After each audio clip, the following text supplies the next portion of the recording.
Are you searching for the best in online black radio? Then go to blacktalkradionetwork.com, helping you filter through the noise. Real talk, black talk.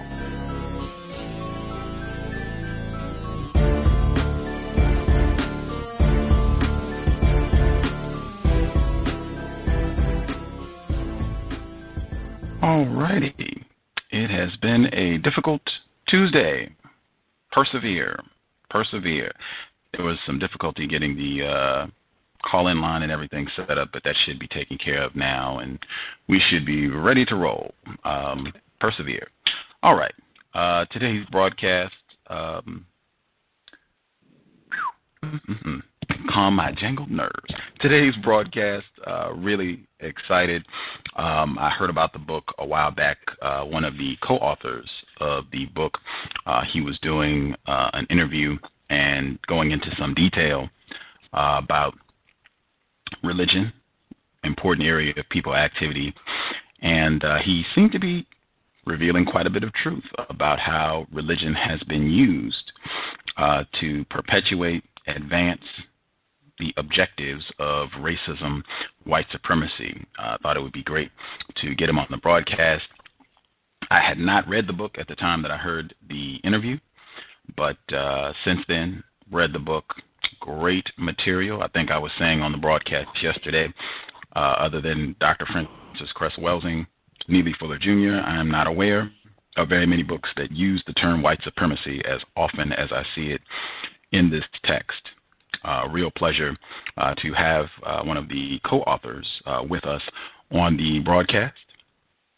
In addition to authoring this book, looks like he's done quite a bit of work directly dealing with the issue of racism, white supremacy.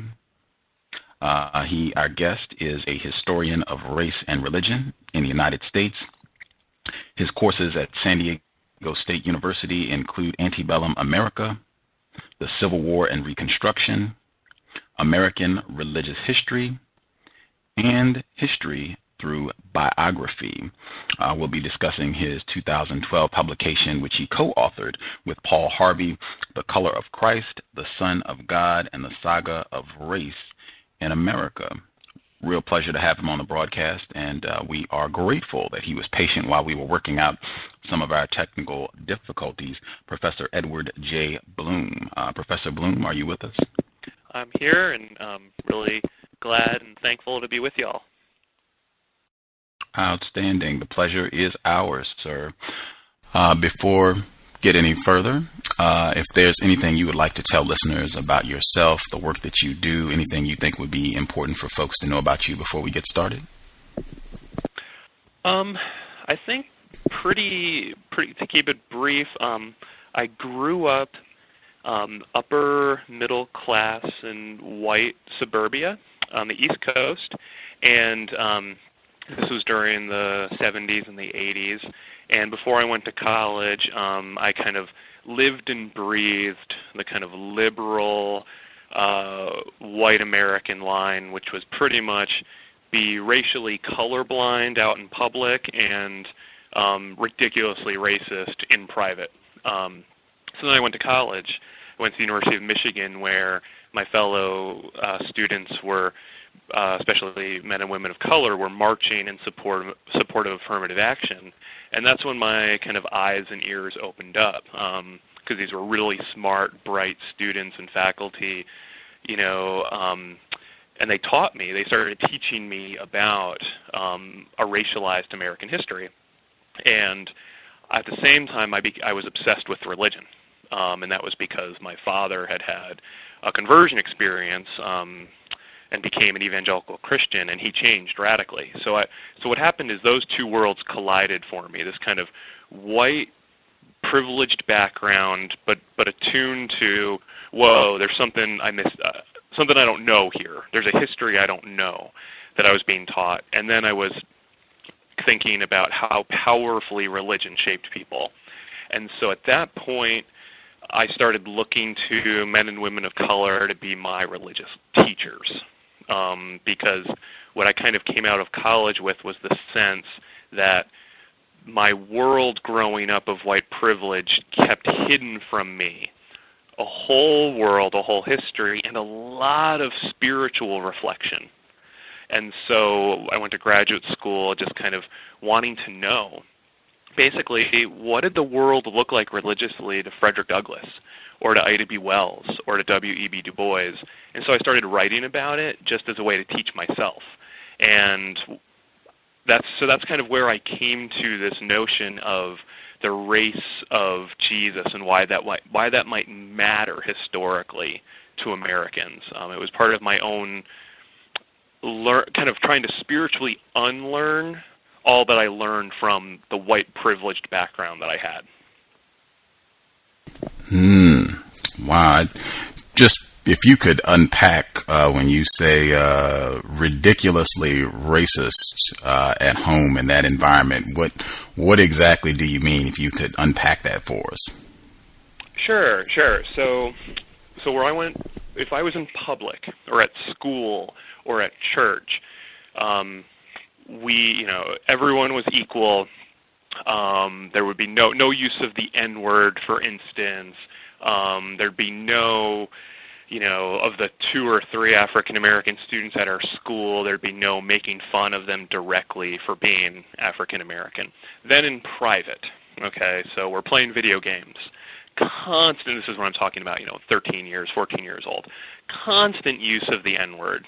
I don't even think the games had any black characters in them, but for some reason it was funny or to fit in by using that word. Then playing high school basketball.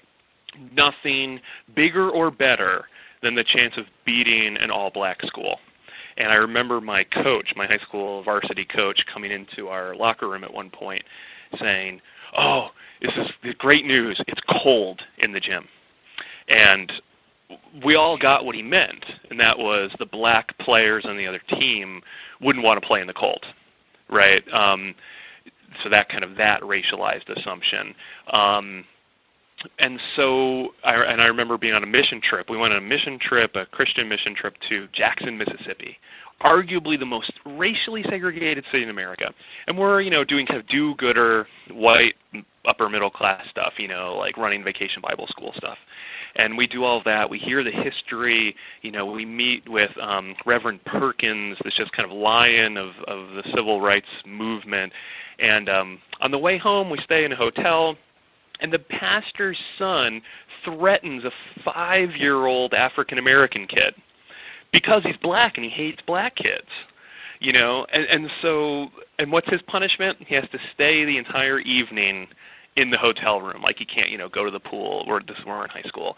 And so it was this kind of pernicious and vicious underlying racial approach to life that was part of just kind of my everyday, even though there were very few African Americans I encountered day in and day out, just based on the kind of, the expense of where I lived, the history of racial segregation in housing. So it's kind of basically that a racial world was everywhere around me, even though, people racialized as black were not directly around me. Does that make sense? Absolutely.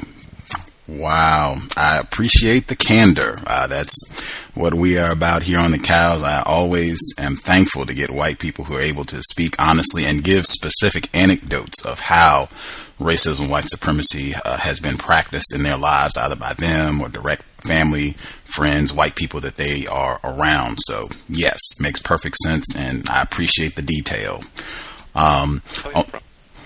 The only thing I would insert, I think, you said kind of a racialized environment. I would say a white supremacist environment. I'm very much into trying to use the best terms possible. This broadcast context of white supremacy, I've concluded, unfortunately, what produces events like what you just shared with us is that we are in a global system of white supremacy, racism. I use those terms, 2 terms, as synonyms, and I use the same definition for both terms. The definition I use is as follows: a global system of people who classify themselves as white and are dedicated to abusing and or subjugating everyone in the known universe whom they classify as not white. Do you think such a system exists, and do you think that's an accurate definition? I think that's a wonderful definition, and what I like about it is its capaciousness, because I think that's true, and I also think it's a kind of I want to add to it that it even transcends the known world and looks to colonize the unknown world. And here's what I mean by that. And this is where maybe issues of religion come in, because when we get to religion, we get to the unseen, that which is not with us. So the white supremacist colonization of God, or attempted colonization of God, the attempt to whiten Jesus and then fight against, minimize any sense that the incarnate sacred, Jesus, God in human form, could not be white. I think, so with your definition, I think it's tremendous. I think it speaks to the kind of virus nature of white supremacy, and I think it's in this world, and it is so interested in its own power that it even wants to somehow conquer the transcendent, conquer God, conquer Jesus as well. So I think that's a great definition. Wow. You are a white person? Just checking. You are a white man. Yeah, right. I was identified a couple times on Twitter the other day as black, and I was like, thank goodness. And there's a theology to that, actually. This James Cone, the wonderful liberation theologian, he said in 1970, hey, white people, if you want to help, here's what you need to do. Seek to become black with God.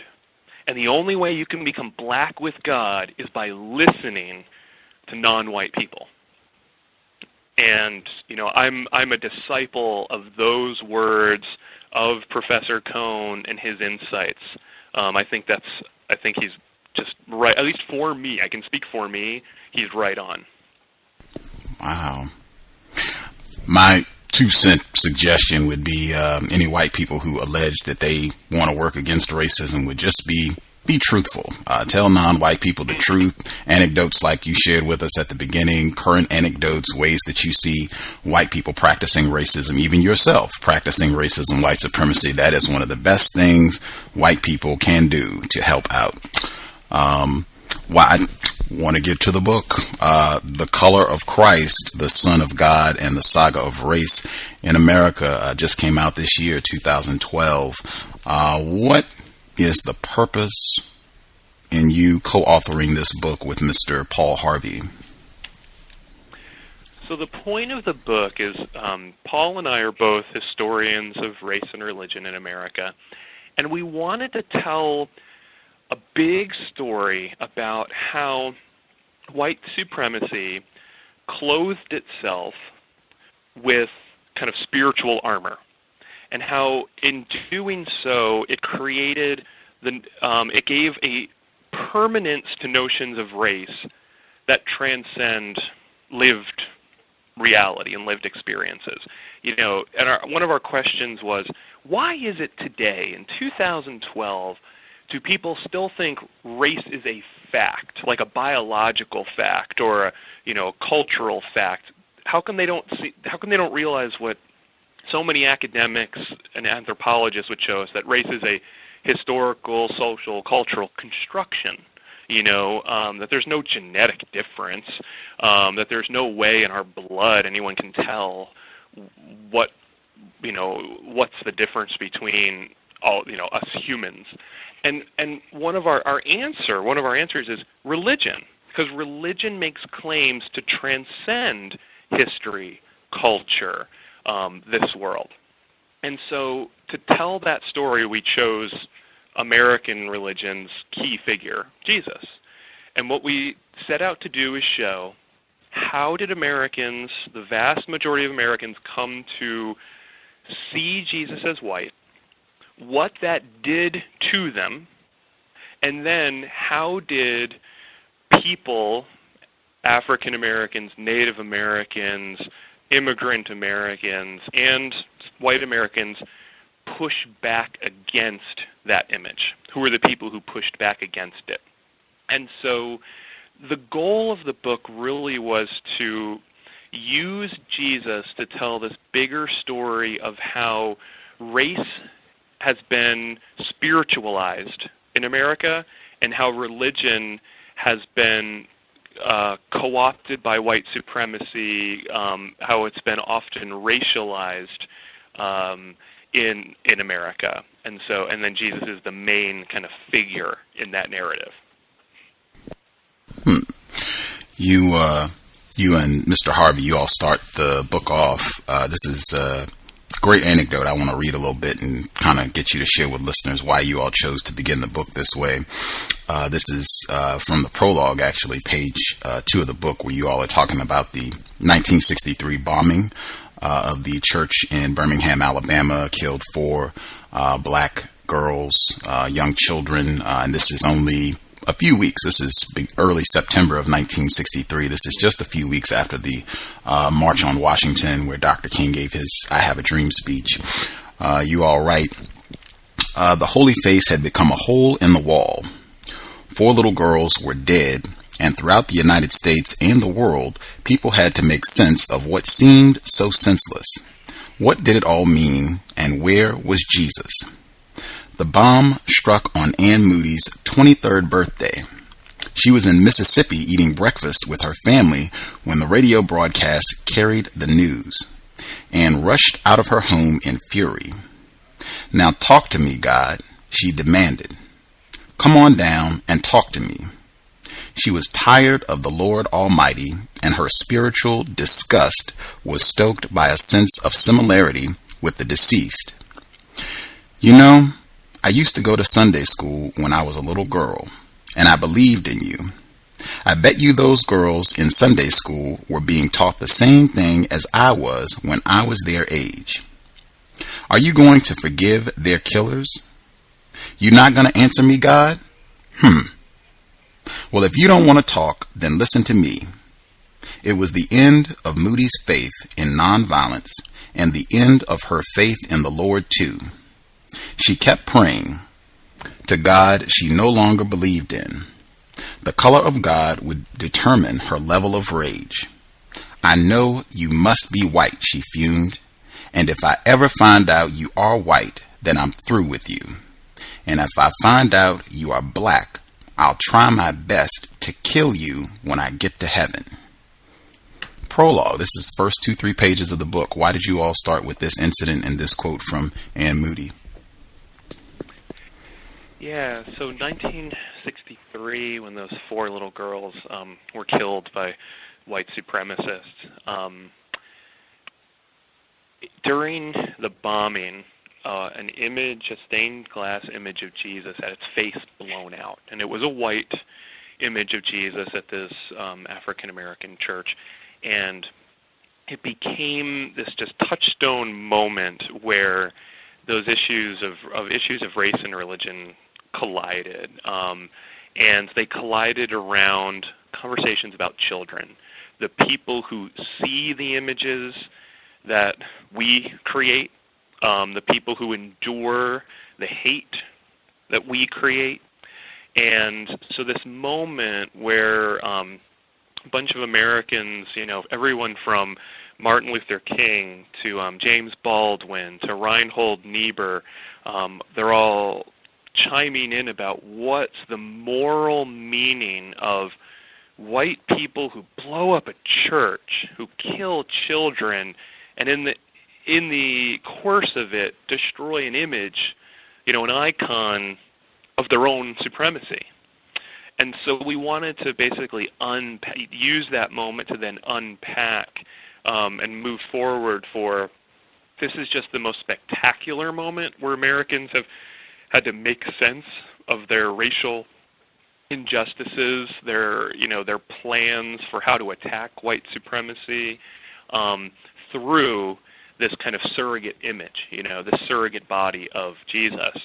And really it speaks to, the prologue also speaks to this problem of when we when Americans use one human body as the surrogate to make sense of itself, that's a real problem. Because humanity is more diverse than one body, so reducing everything to Jesus, that can be therapeutic on one hand, because, Jesus supposedly died for our sins, he taught the golden rule, but, for instance, the other day when President Obama gave his very beautiful speech in Newtown, he ended it by quoting Jesus, and I'm not so sure everyone in the audience, maybe Jewish parents, wanted to hear that. And I'm not trying to judge him or judge what's happening there, but the point is,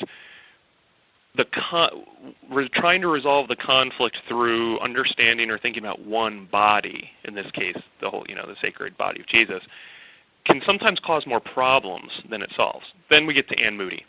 Anne Moody's quote and her whole memoir is just beautiful. It's just so moving. But one of the things she teaches us is to just kind of make God in our own image doesn't necessarily answer all of our problems. Because usually, here's what I'm usually told by people, Gus. Oh, well, you know what the solution to this is? Just every group make Jesus look like themselves. Well, let's think about that for a moment. What would that mean to Anne Moody? If God or Jesus were black, she's asking the question, what's wrong with you, God? Why would you allow your people to suffer this way? If you're that vindictive and awful, I'm going to try to kill you. And I think that point of, in a white supremacist, kind of overarching white supremacist culture and society that she was living through, simple answers about God or about Jesus, they didn't suffice. She needed more from God, and that's why she was saying, hey, you need to talk to me. And I love the way that this is another example of here's a woman of color, tough-talking God. And that's another part of African American Christianity's, African American religious experiences that, hey, they don't have any trouble, recognizing the nitty-gritty, tough reality of interacting with God. This is no sanitized gospel. This is real hard questions. So that's why we began with that story. Fascinating. And it's not just me. I want to make sure listeners are clear about that. I do use the term white supremacy on this program. I think it's accurate, but you and Mr. Harvey, you all use the term white supremacy all over the book. In fact, I was telling listeners yesterday that I don't. It's very rare that I read a book, particularly from a white author, white authors, where the term white supremacy is used this frequently. Why did you all choose that term? Why did you use that term so liberally in the book? Well, white people don't need to be babied as much as they demand it, and this is I think this maybe comes out of where my race consciousness grew out of, that the fact that it was, in college where I was listening to, whether it was, professors or students, just giving me the lowdown, speaking honestly to me about what white supremacy as a structure had done. If 10 people interview for a job and 9 of them are white, saying that that's an equal playing field. Well, 10% of the population is African American, so here's 10% of the applicants. It's a rigged game. And once I kind of saw it not in the sentimentalized view of kind of race history, which is what kind of that's the history white people often want to tell themselves. They want to hear the slave spirituals sung to them, right? They don't want to actually, really sing them, because they want to feel. They want to talk about feelings when it comes to race rather than structures. And so white supremacy, to me, it is a feeling, on one hand, a feeling of supremacy, a feeling of here I matter. but it's also just structural, just purely everything about my life, from how police look at me, to what a bank thinks of me, to what happens to me if I screw up because I come from wealth, is structured for me to be successful. And so we use the phrase white supremacy because that it brings together the totality of how whiteness functions. And let me I'll just explain it this way. One book reviewer to their book said, there's too much focus on race here, that when they point out every time Jesus is white, why don't we really focus on the times when race, quote, really matters? And the only person who could say that is a white person. Because to think that race doesn't matter when I walk around town, that's a white supremacist fantasy. I'm benefiting from whiteness. The cops aren't going to stop me. They're not going to think anything of me. And so so I think for the long end of this is, or kind of the shorter answer is, I didn't benefit at all from sentimentalized, sanitized views of race. I benefited from actually reading the stories of mothers whose sons were lynched and confronting that from African American and Native American authors and having it stare me in the eye. What does this mean to you? What's the reality here?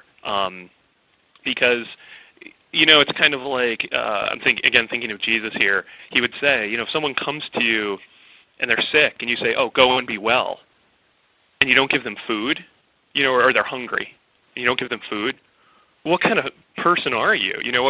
And so to me, to look at whiteness and white supremacy, and not call it for what it is, which is this kind of overwhelming totality of power, that it's dishonest, and it doesn't get us to real history. Logical, makes sense. One quick point I would just toss out for folks before we get to kind of the beginnings of the book. When you said using the term white supremacy, it's more accurate about the structure in which we live in on the planet. And you said it represents the totality of how whiteness functions. If I was just trying to be accurate with terms, I think it would be most accurate. I think it represents, using the term white supremacy, specifically system of white supremacy, I think it most accurately represents the totality of how white people function. Do you think that would be accurate?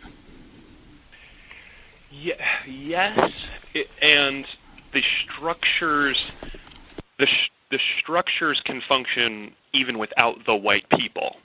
And here's what I mean by that. Let's just think in terms of capital, money, right?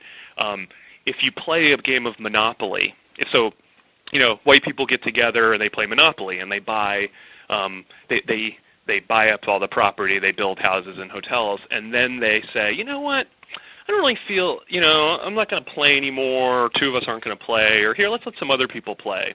And, you're a person of color who comes in and plays the game. Oh, you land on property that's not owned by you.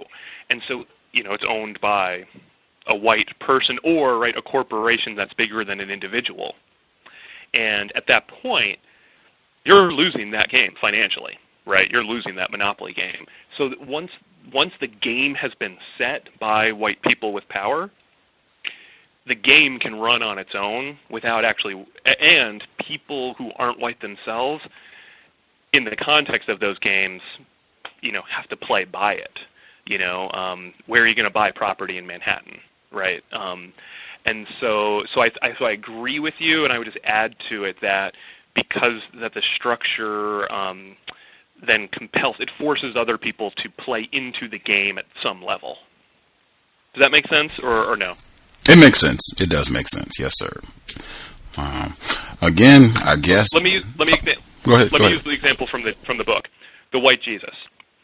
As much as one would seek to avoid white Jesus, he's just always there now.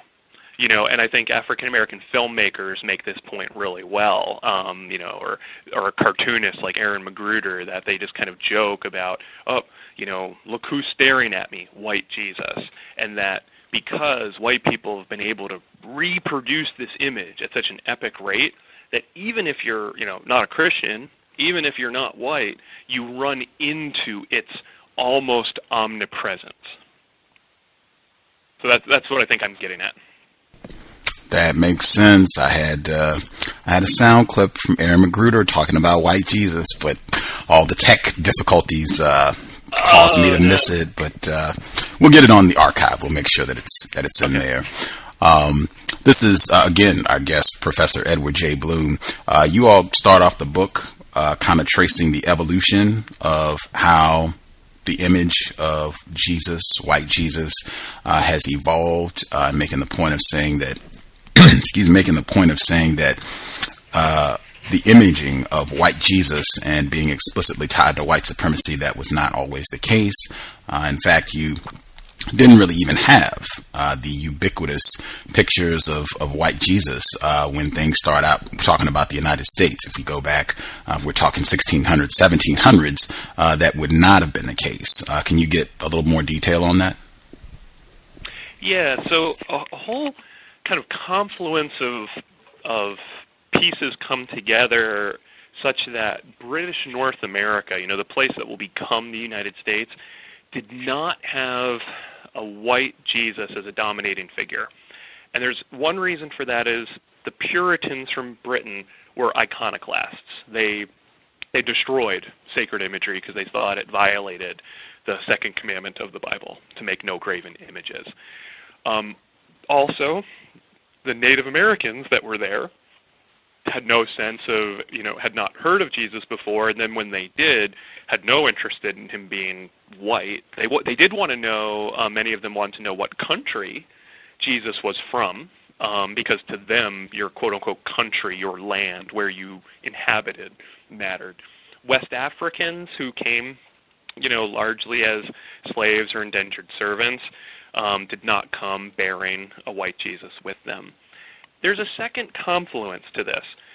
The Europeans who settled the land that would become the United States, they didn't have the technological capacity to do it. They didn't have the ability to distribute images of white Jesus, from Massachusetts. And we shouldn't overestimate European power before 1700.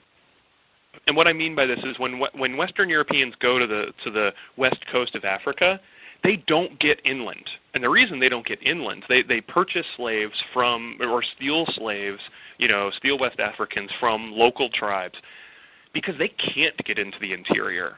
The people, the West Africans with power there, don't allow Europeans to kind of take land, beyond little islands. It won't be until after the American Civil War that Western Europeans will really start colonizing Africa.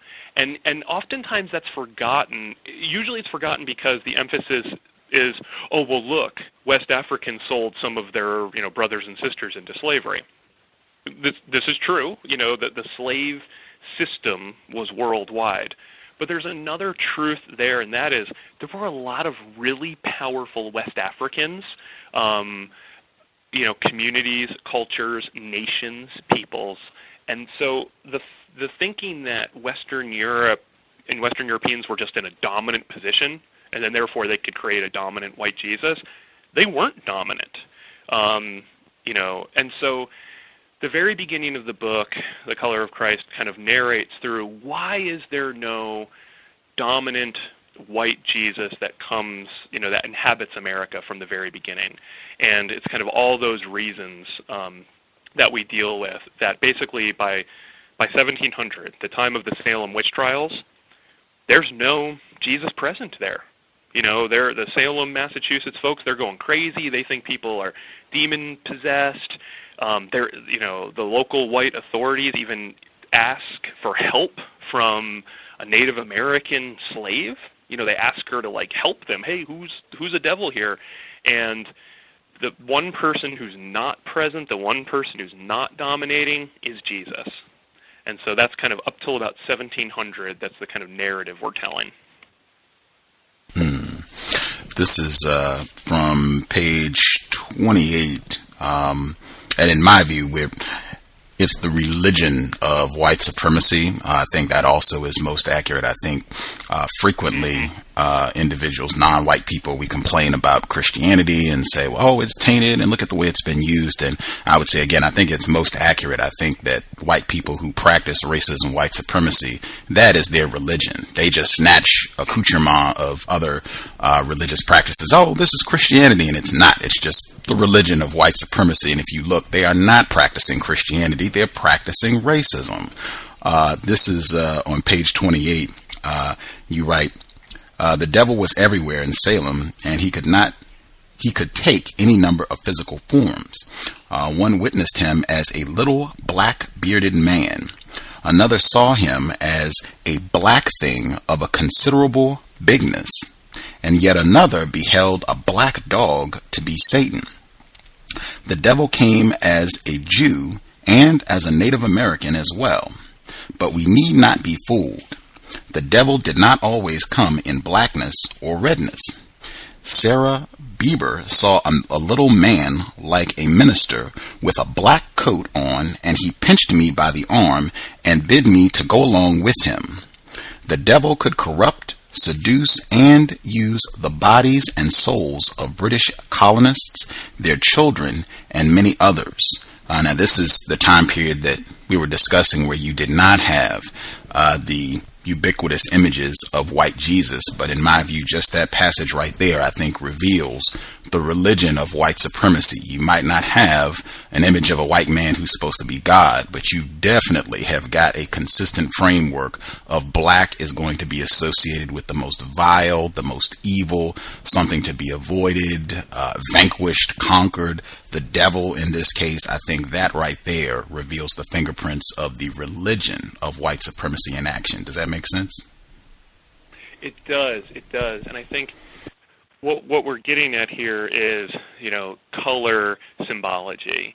And, there's a long, long history of various, colored factors, whether it's the word black or another word, dark or darkness, that often have, in some religious traditions, not all, that blackness, black and darkness are associated then with evil.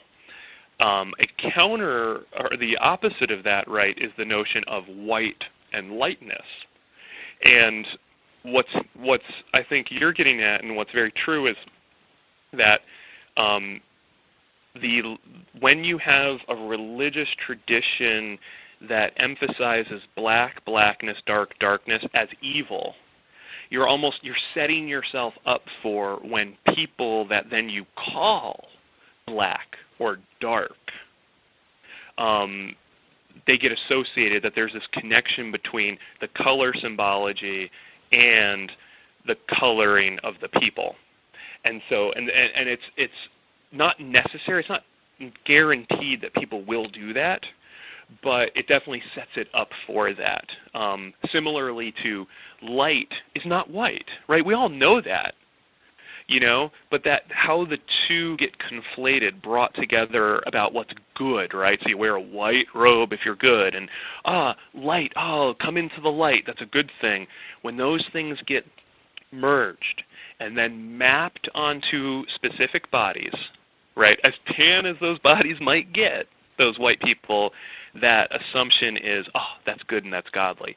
So I think what you're getting at, which I think has a real truth to it, is there's this almost like psychological setup for religion of white supremacy already there. Yeah, I see it repeat. I think it's in the very structure of the language that is used by everybody, white people and non-white people. That's why I harp on the use of the term fair all the time. I think that right there is racist white supremacists to associate fair with justice, equality, beauty, white. Yep. I think that is a major component of how racism, white supremacy contaminates all of our thinking, just the way that we use words. But this comes up in the book, the color symbolism that you talked about. This comes up in the book regularly. This is on page 41, where you're writing. Cotton Mather associated Indians and blacks with the devil in a discourse on the wonders of the invisible world. Swarthy Indians were often in the company of sooty devils, and Satan presented himself as a small black man. Again, I think that's just the religion of white supremacy in action, even without the white face or the white Jesus.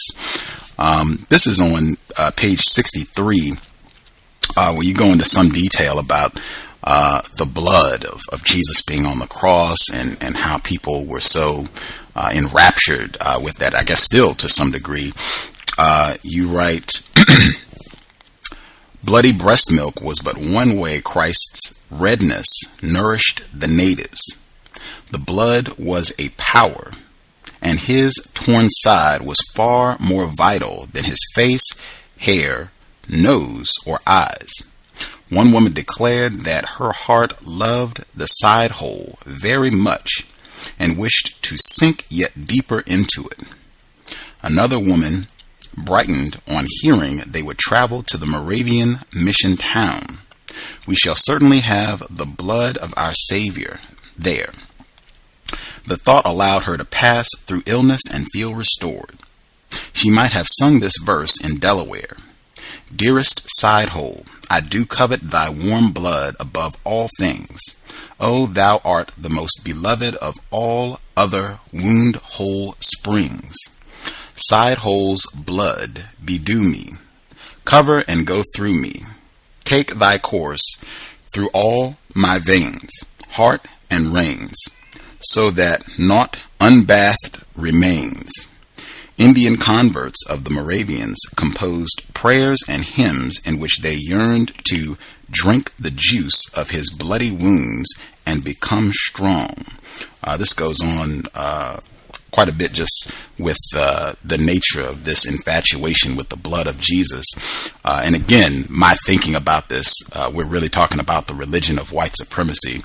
This seems very compatible with a practice of terrorism where we're going to be killing millions of non-white people. The castrations, the lynchings, this seems very compatible where a component of the religion, when I was reading this, it was disturbing. It almost sounded, it was reminiscent of necrophilia when I was reading it. And as I said, it goes on for the whole, I'm not reading the whole page, but it goes on and on and on. And I wanted to get your thoughts on that. I think it's very compatible knowing what's going to be happening under white supremacy. We're going to be killing, maiming, abusing, terrorizing millions upon millions of dark people and doing this same sort of thing, this sort of ritual with blood and murdering, killing people and really celebrating that. Mm-hmm. There's a really eerie and troubling similarity between one of the foundational moments of Christianity and one of the foundational moments of the United States, and that is both are built in blood, in violence. So on one hand, the United States is a country that is founded in a revolution, right? A bloody revolution, a violent, our first president was first a general. And then with Jesus, we have a foundation of crucifixion, a foundation of violence. Now, the important difference, though, in this is who is committing the violence, okay, and on whom. In the case of those Moravians and Native Americans who are singing about that bloody Jesus there and identifying with it, on one hand, they're identifying with it because they're the ones bleeding, not the ones inflicting the violence, okay? So they're bleeding because they're being violently, systematically hurt, attacked by white people who are claiming it in the name of their Christianity, of this kind of religion of white supremacy. we can fast forward all the way, let me bring us all the way to the present with Mel Gibson's film, The Passion of the Christ. In that film, this is kind of, a 21st century movie where the actor is this kind of white guy who's getting brutalized. He's the oppressed one, okay? And especially white American audiences just love, really were drawn to that film because what it seemed to them was like, you know what? We're the ones being oppressed. We're the ones being wronged, and we need to fight against this, okay? And that's very much part of like a post-civil rights, anti-civil rights mantra of kind of white America. Now, if we go back, though, to these intervening time periods when other Christians, whether it's African Americans or Native Americans, aligned themselves with the brutalized Jesus, it was, hey, wait a second, we, like him, are crucified by an imperial state. And so in the context, when it comes to Jesus and the violence, I think it matters that we look at who is identifying with being the crucified Jesus and who is seen as doing the violence against them. So when white Americans talk about how they're being violated, we can kind of take that up to a mirror of reality and say, wait a second, is that just serving a kind of your own false victim mentality? Or is it, in the case of like lynch victims, when W.E.B. Du Bois during the Harlem Renaissance would write about black men as Christ figures, he wasn't saying violence was good or acceptable or sanctifying it. He was saying it was so atrocious, it was the ultimate evil of white supremacy, is this white supremacist violence. So who's doing the violence, to whom, who's the Christ analog, who's the Rome analog, I think is really important. Oh, absolutely. I would agree. I definitely think the non-white people, and you all touch on that a little down the road in the book, but the different non-white people, black people, Native Americans who've identified exactly as you said, was saying, hey, this is happening to us. I can relate to this. Someone being abused, unjustly abused. But at the Mel Gibson example, I think is perfect, given the Passion of the Christ, and then later on his outburst that was recorded speaking to his wife about how he hoped that she was raped by a bunch of niggers, and I think he's had some other comments as well since the release of that film. But I think that it seems like a pattern of the Klan. I think that would be another great example of that worship of violence, and frequently the white people being the ones who are acting out that violence against non-white people and celebrating, as I said, the blood sacrifices, the castrations, celebrating, spilling the blood of millions of non-white people worldwide. It was a troubling passage there. Let's see, move forward here. So many great details in the book I want to try to get out. This is from page 85, where you in the book also spend a good deal of time talking about the birth of Mormonism in this area of the world.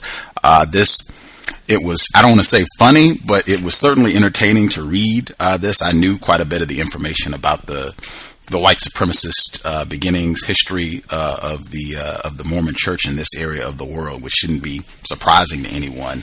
But given the recent election, it was even more interesting. This is on page 85. You write, Mormon teachings offer explanations for the pressing racial questions of the day. Where did Native Americans come from, and what did God feel about people with dark skin? Smith and his followers built upon the widely held idea that Indians were members of the lost tribes of Israel. According to Mormon teachings, around 600 years before Christ, a group of Jews left the Middle East and eventually sailed to America. In the New World, they split into two rival camps, the Nephites and the Lamanites. The Nephites were light-skinned and literate and maintained a close relationship with God. The Lamanites neglected God, and the Lord cursed them with darker skin. As Mormon theology developed, dark skin represented sin that was present before an individual was born. immorality darkened one's skin, while moral lives whitened the skin. Over time, the dark Lamanites decided to destroy the light Nephites. Goes on, as I said, for anyone, if you've listened to the program, we've touched on this before. It was interesting because later on in the book, you spend a considerable amount of time kind of breaking down and parsing what happened with President Obama and the Reverend Wright fiasco in 2008 that almost cost him the presidential nomination. I don't recall anyone really bringing up Mitt Romney's affiliation with the Mormon religion and their long troubled history with dark people. Did I miss that? Did you hear anyone bring that up at any time during the campaign? It would occasionally come up. It didn't come up in any of the debates, so no one asked, so hey, Governor Romney, throughout much of your lifetime up until the 1970s, African Americans could not be priests, could not hold the membership title of priest in your church. Do you care to talk about that? No one brought that up. No one brought up the fact that in 1965, only 2 years after the church bombing in Birmingham, Mormons erected, they kind of brought this European statue of Jesus to the United States. It's called the Christus, and it's made out of white marble, and it's in Salt Lake City. It's 11 feet tall. Jesus has long, straight hair. He's not, he's white marble, so it's not quote-unquote a white man, but he's clearly not African American. He's clearly not, Middle Eastern. And so, but no one brought up any of that. And so Paul Harvey and I, we write about that, and we brought it up during the election and said, isn't this interesting that when a pastor, when Obama's pastor had made this point, everyone flocked to it. But when a church authority, which Mitt Romney is in the LDS, he was, or is, a church leader, the fact that they have a very white Jesus with a white supremacist theological tradition, no one wanted to say anything about it. And so to me, that's striking of, certain, images of Jesus are so normative that they can be acceptable. And 47% of the country can vote for this person for president. But, God forbid that Barack Obama be in the congregation, didn't even say the words, didn't create any, do anything, but that he could somehow lose points for, Reverend Wright's preaching, which if you actually read the sermon, Reverend Wright's words have a lot to say about issues of economic justice, issues of international justice, and all kind of got washed away because of, this kind of knee-jerk, angry white supremacist response to, don't use the words God and damn in America in the same sentence, and don't say anything about Jesus being non-white. Fascinating. Not that surprising in a system of white supremacy, but definitely important. I was glad to get your thoughts on that. I'll see if our co-host Justice has some questions I wanted to ask before I go to her. This is on page 93. Obviously, slavery rolling in this area of the world, 1600s, 1700s, all the way up to the Civil War. Religion, the image of white Jesus, and the slaves. You talk about that. Actually, we just did a program 3 weeks ago where we had Joseph Gibson on the broadcast, and he was talking about how plantation slave owners, how they kind of changed their minds and how they weaved in religious practices, the religion of white supremacy and different accoutrements of the Christian religion to help better control their slaves. This was, I'll just read it and get your thoughts, and I'll see if I can sum up my thoughts in maybe one word. This is on page 93. You write, this is the segment, The Son of God in the Cabins of Slaves. Just fascinating passage here. There was once a game called Where is Jesus? It was fun, exhilarating, and depressing all at once. It was played after the sun went down and darkness enveloped the slave cabins of the South. While white middle-class homes of the era were beginning to place engravings of the white Jesus in their parlors, these cabins were lucky to have even a chair or a bed. They had dirt floors and barren walls. The game began when someone asked, "Where is Jesus?" Another person answered, "Here is Jesus." And the participants ran to the place of the voice. Not finding him, they shouted, "He is not here." Then from another place in the cabin, a voice hollered, "Here is Jesus," and the pattern would repeat.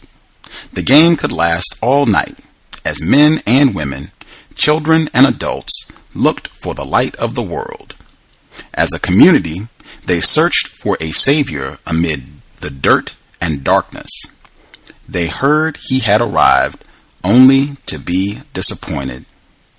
It was a game of perennially searching and almost finding, a beautiful and tragic metaphor for so many experiences of African Americans in the age of bondage.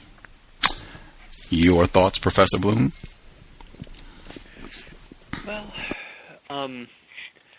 the game itself was so striking to me for how, when you're a person and people's in bondage, when you see your family members being sold away, whipped, raped, violated every way imaginable, how do you make sense of that life? And you're getting this religious teaching from masters who are trying to teach you about another master, Jesus. And I've always been struck by the use of that word and why kind of conjoining themselves to Jesus through the word of master was really important for slaveholders. How you created some of the most beautiful, moving, and beyond moving, I don't even mean emotionally moving, I mean socially, politically, structurally moving theologies. That African Americans, a group that's largely quote-unquote illiterate, because illiteracy is a cultural construction, create theologies that not only move America, but come to move the world in a lot of ways. That today, still, who are the sermons that we're drawing upon in response to Newtown?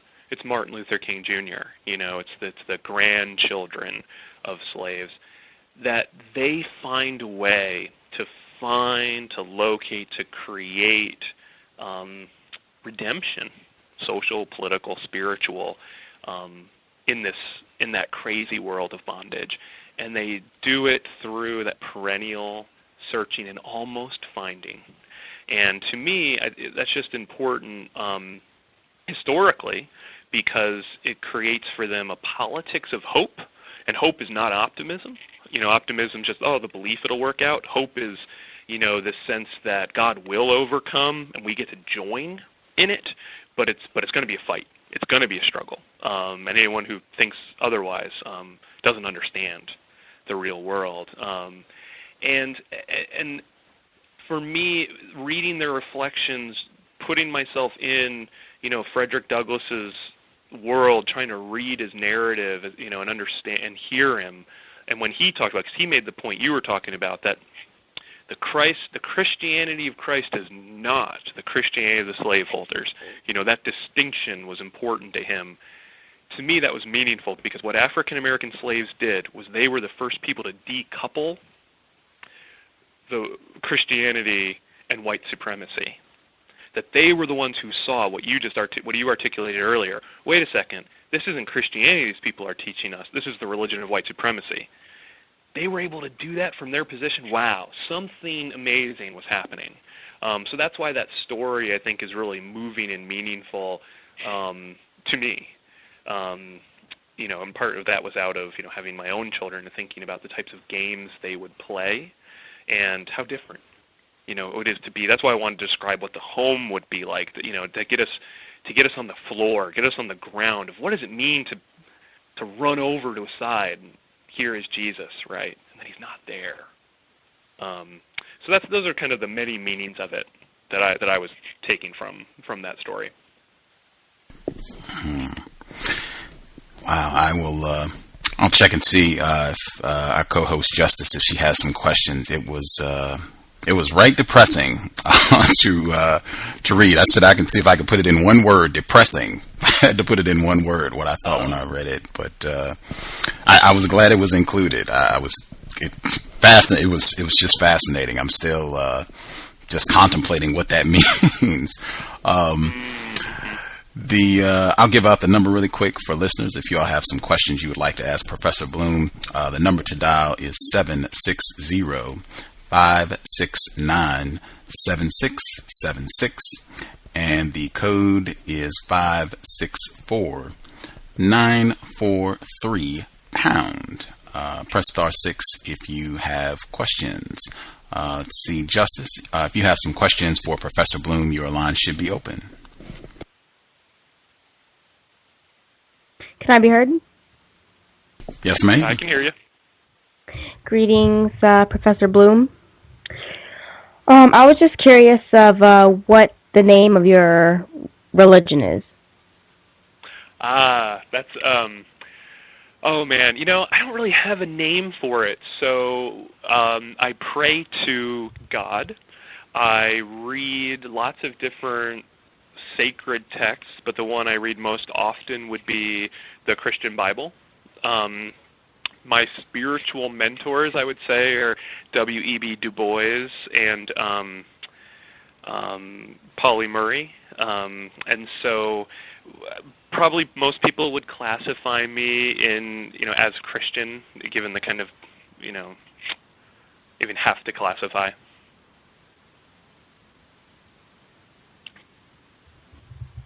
What definition do you use for the term religion? Religion, as a historian, I try to emphasize what people at the time saw as or experienced as quote-unquote religious, what they would call it. But by and large, it's an attempt to understand the immaterial, okay, that which is not necessarily seeable, hearable, feelable in the material world. Anything that tries to transcend human capacities. And so those are, when I look at what's religious or what's religion, it's any attempt people make to transcend human realities typically. So like, for instance, we can talk about, I brush my teeth religiously. I wouldn't consider that religion. I would call it a ritual. But, Paul Tillich would call religion that which is of ultimate concern. So that which, if I'm willing to die and kill for it, if I'm willing to stake identity on it, then we're getting into the realm of religion. I know that some white people and non-white people say that Jesus is a white person. What effect do you think that has on non-white people? I know this isn't your question exactly. Let me answer real fast what effect I think it has on white people.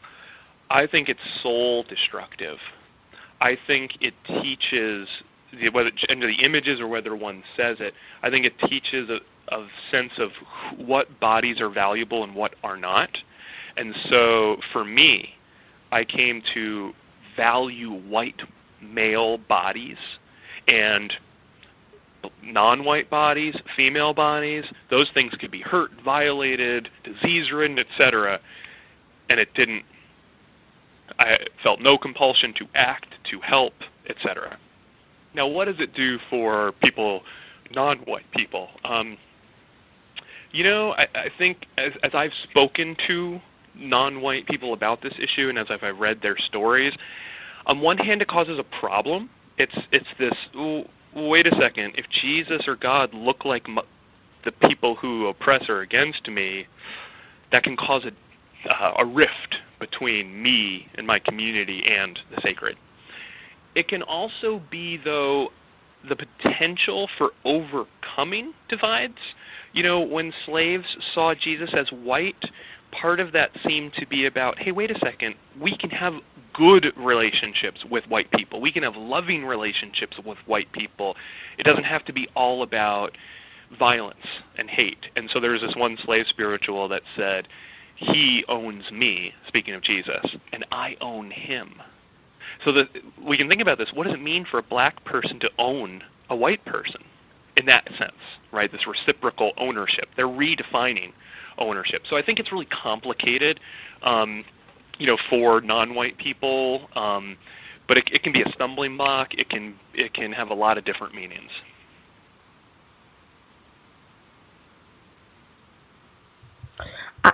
How have you seen white people use in person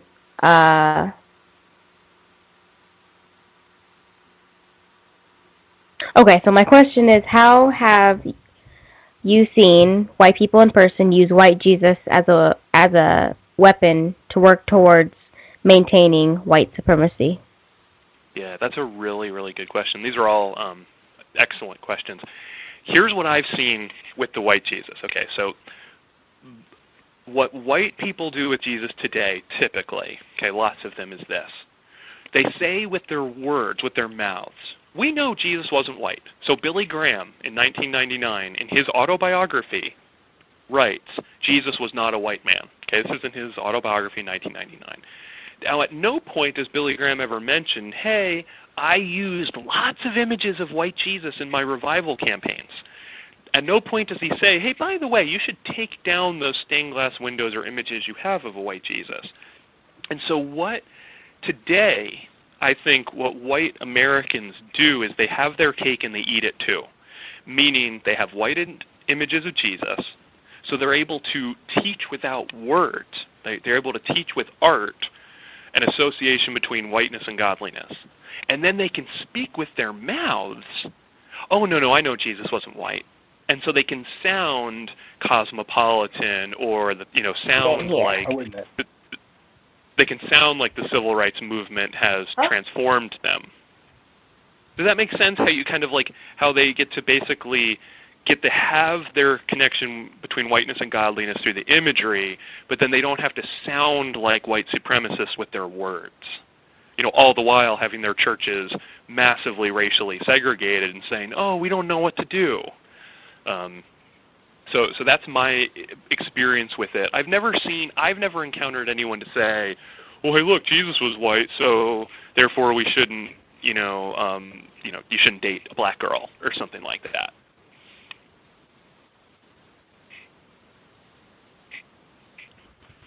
How do you use religion to help work against racism, white supremacy? The first place to me is in cultural resources. For me, with the shootings in Newtown, the first people I turned to understand such violence were African American writers and preachers and speakers. I turned to, Martin Luther King Jr. speeches, and he has a beautiful eulogy for 3 of the deceased girls after 1963, the church bombing, which you can find on the internet. Or I turned to the prayers of W.E.B. Du Bois, he wrote prayers for his students when he was a professor. So to me, I think the cultural resources that African Americans have offered religiously, because these are people who've experienced the totalities of white supremacist evils. And so when white people, for me, I'll give you another example. Let me stick to your question about how to fight racism. And that I look at things like, say, okay, if you really care about, that Jesus loves all people, do you love all people? And when I mean love, I mean with justice. Because deep down, I didn't live that way. And I fully, if your church is all white people, it's not just about, oh, well, let's form some little organization to help, people who aren't white. It's, hey, wait a second, your church is a network. Your church is, if somebody has problems and needs an attorney, you talk about those things, right? You have networks there, business connections. Your high school kid needs a job. Oh, I'll hire him. So when you have historically kept African Americans and other non-white people out, you've kept them out of this network. And so then, okay, you want to make your church integrated? Well, that's going to mean changing the power dynamic. It's not going to mean, oh, let's just get, some black people in the pews. It's going to be, we can't have a white pastor or only a white pastor. We can't have only white people in power. And throwing up one non-white person is in the music ministry, that's not power. And so let's get honest. And let's get honest about, if you love, then you must desire justice for all people. So that's where I how do I get to religion and its connection to pushing for racial justice.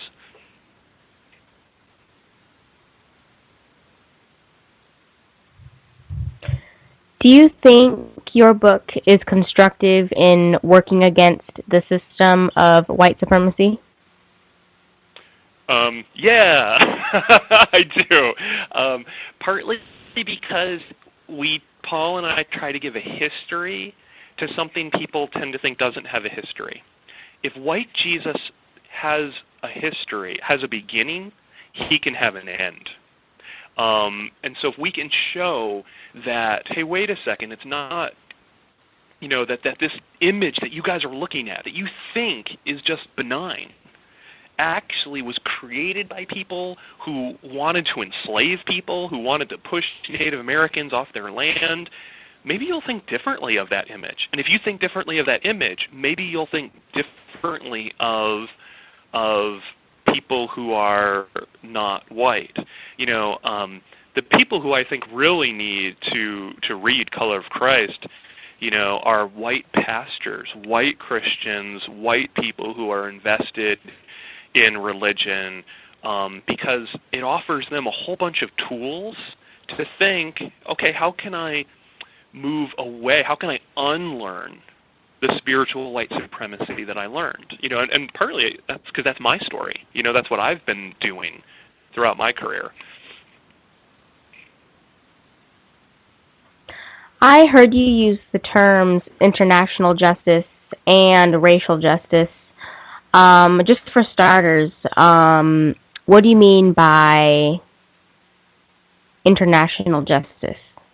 Yeah. So, really good point, and it's coming up a lot now. What people are talking about, whether it's gun control or whether it's drone bombings and warfare. Justice is having a set of rules that communities agree upon are best for the overall society.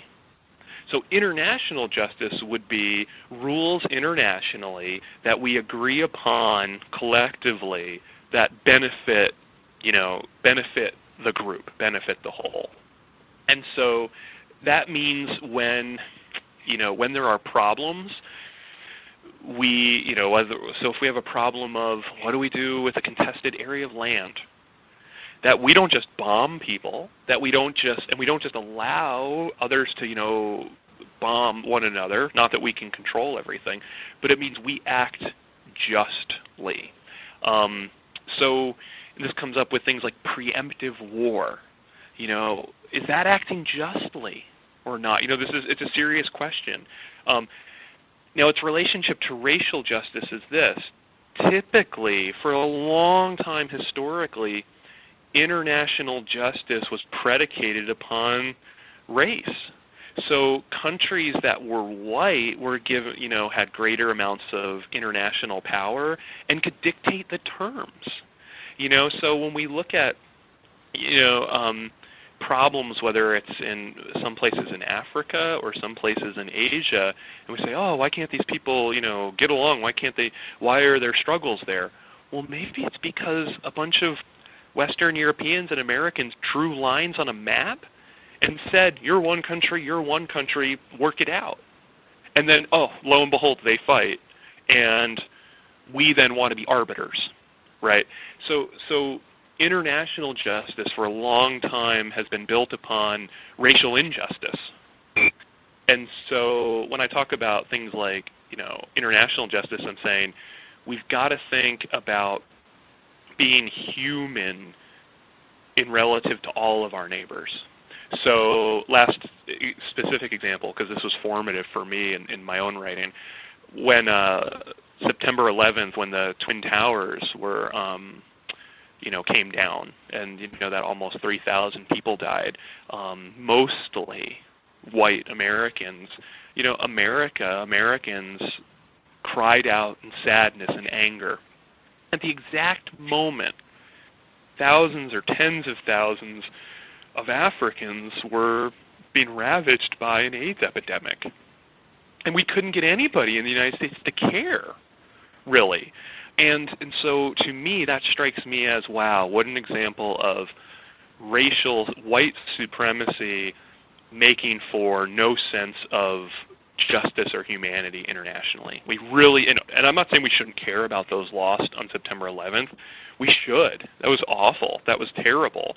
But these other terrors need to move us and move us to act in justice. We can't just walk into a country and do whatever we want. Those are other countries with their own laws, their own regulations, and own choices. So that's what I mean by the two.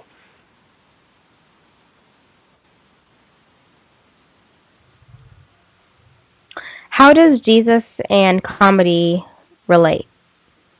Yeah, so that's the end. I know the word depressing was used in reference to the book, but the book ends with both some laughter and some tears, because it's not, before 1970, hardly anyone ever made a joke about the race of Jesus. The race of Jesus, the color of Christ, was really, really important to people. And then in the 1970s, we start to see the first jokes about what Jesus looked like. And now, if you or I turn on South Park, if we read the comics of Aaron Magruder, all over the place, we're going to find jokes about Jesus being white. Even, the film Dogma with Chris Rock, where the joke is, quote unquote, Jesus was black. Like, that's just the joke itself. I think from the 1970s till today, we've chosen to reduce the issue of Jesus and his race to comedy as a defense, as a coping mechanism. That the problems of race, of civil justice, and destroying white supremacy, it hasn't happened. The struggle and the fight has gone on for so long that most Americans have thrown up their hands, kind of saying, if we can't fix it, let's just laugh about it. And it's kind of, Langston Hughes once said, we laugh to keep from crying. And that's true of some issues. So the fact that we have so many unresolved issues of white supremacy, of the religion of white supremacy being unresolved, that it's just become a butt of jokes. So when Aaron Magruder jokes, that Ronald Reagan was the devil, Jesus was black, and 9/11 was a government conspiracy or whatever it is, he's reducing really difficult problems to comedy, not because he doesn't know they're really big problems. It's because so many people don't want to give a damn anymore. So that's where the jokes, and the jokes, here's the other thing about the jokes, real fast. Do you remember when, back in the 1970s, feminists created these riddles to get people to recognize their misogyny, their kind of anti-women position? And one of those riddles was about the doctor who couldn't perform on the doctor's son. And the end of the riddle is, the doctor's a woman. Oh, and we didn't know it was a woman, right? We all know that riddle. Well, the jokes about Jesus, there's this assumption that he's white. So when we watch shows like The Office, or we watch, Colbert on Comedy Central, if you pay close attention, a lot of the jokes about race and about Jesus use just an underlying assumption that Jesus was white. See, the joke only is funny if you presuppose Jesus was white, just as the riddle of the doctor only works if you suppose doctors are male. So we have that going in our culture, that it's so deeply embedded, the whiteness of Jesus, that it can get even into those kind of comedy codes.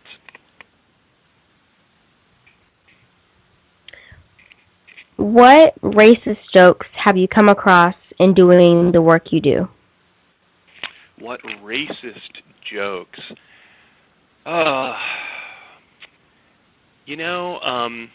There are jokes that identify Jesus. They say, like, hey, how do you know Jesus was Mexican?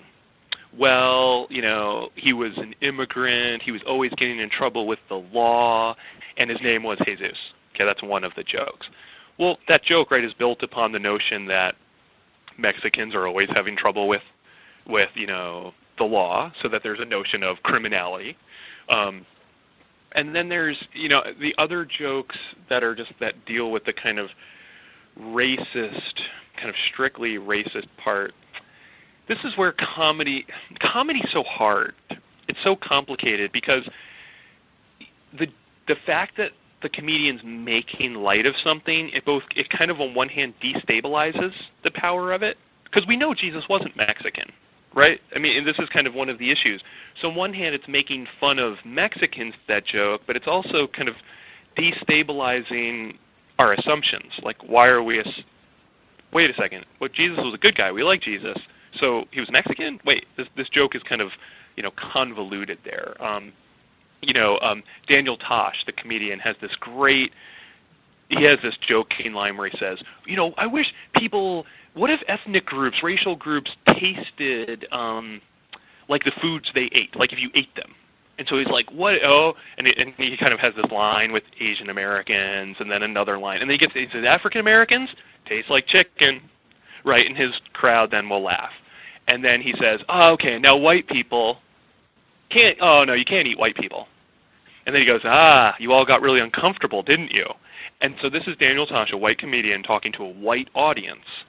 And what he does in the joke is he sets them up to think it's going to be a racially inclusive joke. I'm going to mock all the different races, okay? Use all the different racial stereotypes. But then when I get to white people, I'm going to pull back. But the point of that is his joke is actually on the white people in the audience. And he even says that to them. And so, like on The Office, there's this episode in The Office where Jesus is used in it as he's considered white.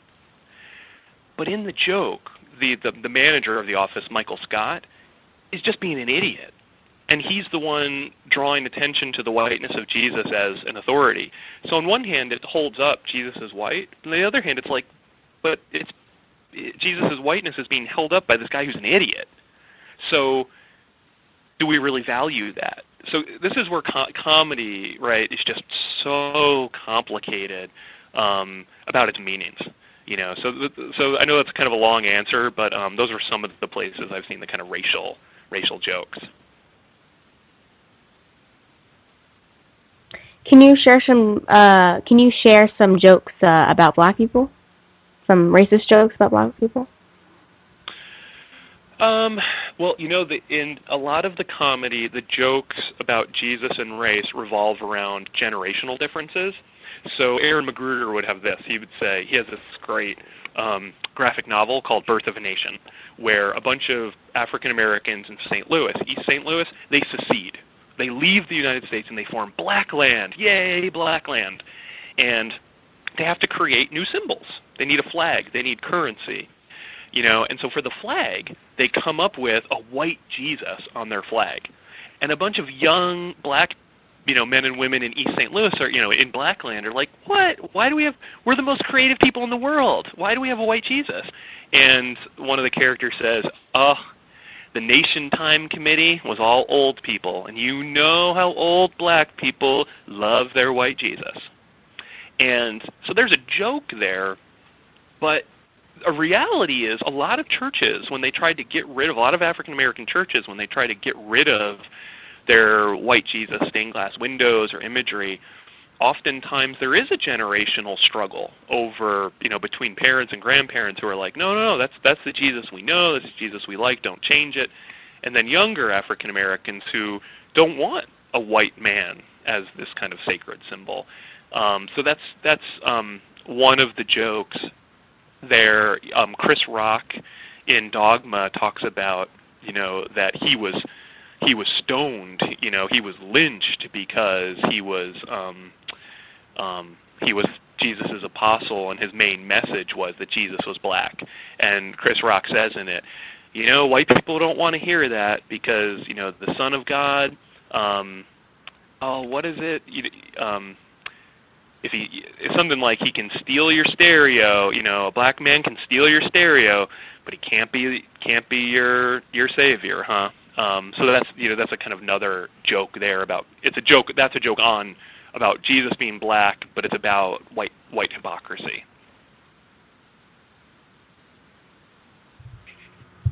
Thank you. That will be all for now. And Gus, go ahead. Context of white supremacy. See, folks do have questions on the phone lines. One of the folks, they wrote in, they want to know, Professor Bloom, are you quote unquote Jewish? Okay.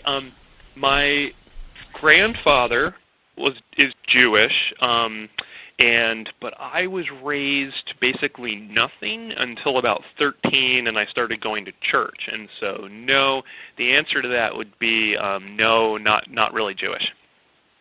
Okay. The person, I'm just going quick down the phone lines. Hopefully folks will have their questions ready so we can get as many responses as possible. The number again is 760-569-7676, and the code is 564-943#.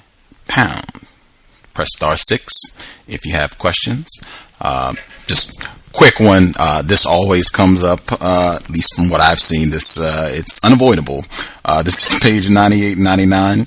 The vision helped Anne withstand the brutality of slavery. Anne was a former slave. It brought her cheer, and although her body was whipped and rejected, was whipped for rejecting her master's sexual advances, her soul flew.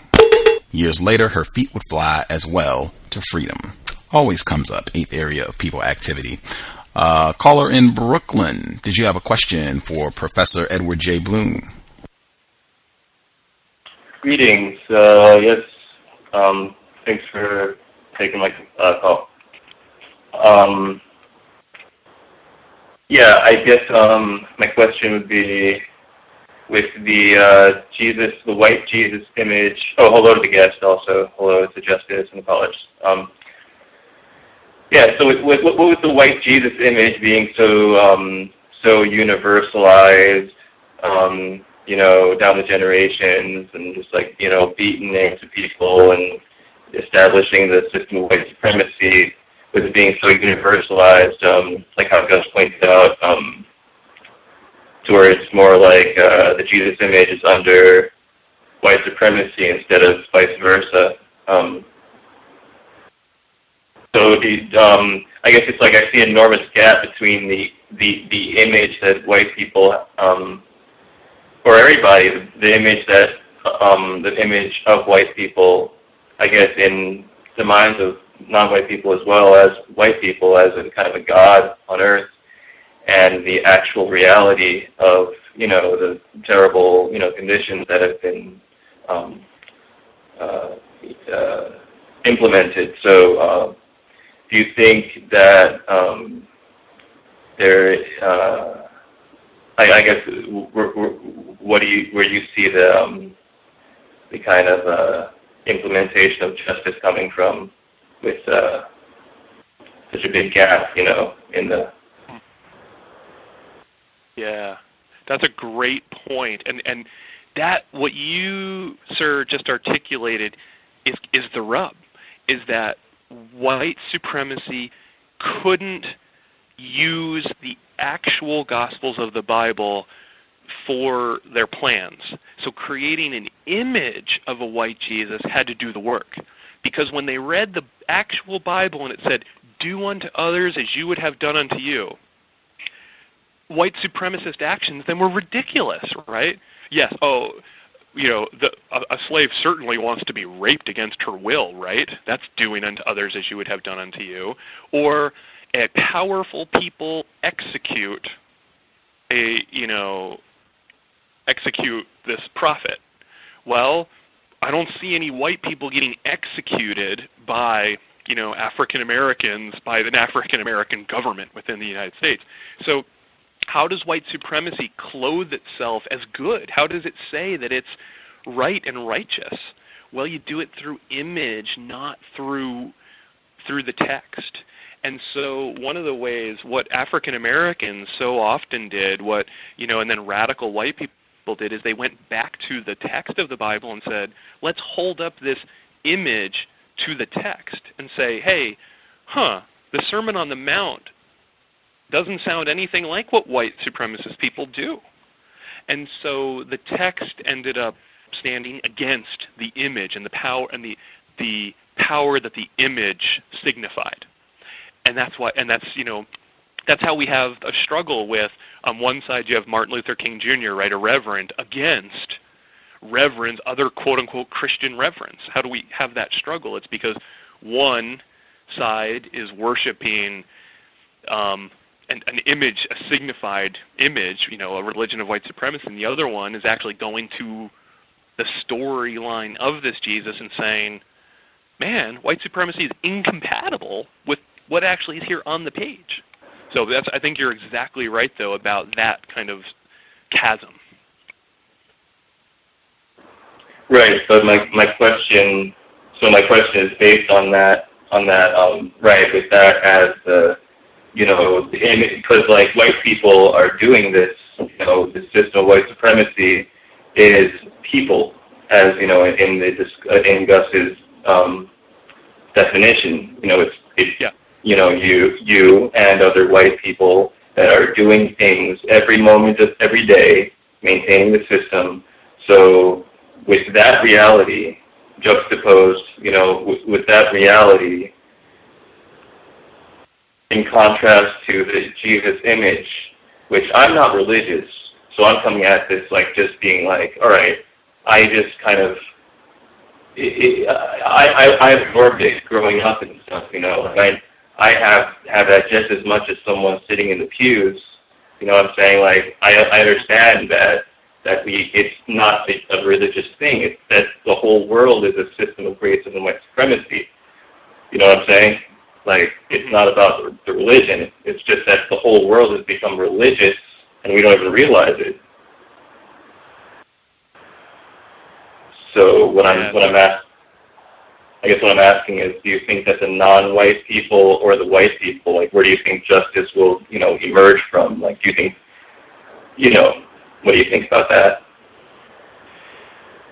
Action. And so it means perennially fighting a powerful system with what you got. And so if it means political activism, meaning voting, or whether it's social activism. I don't mean to interrupt, but I just want to ask. I'm just saying, like, from where do you think it's going to come? Not just like a list of, like, ways that people could try to do things. But I'm saying, like, where do you think it's going to come from? Just kind of logically. Well, I'll give you an answer as a historian. Terrible, terrible trauma. The moments, so on one hand, terrible, terrible trauma. The American Civil War being the perfect example.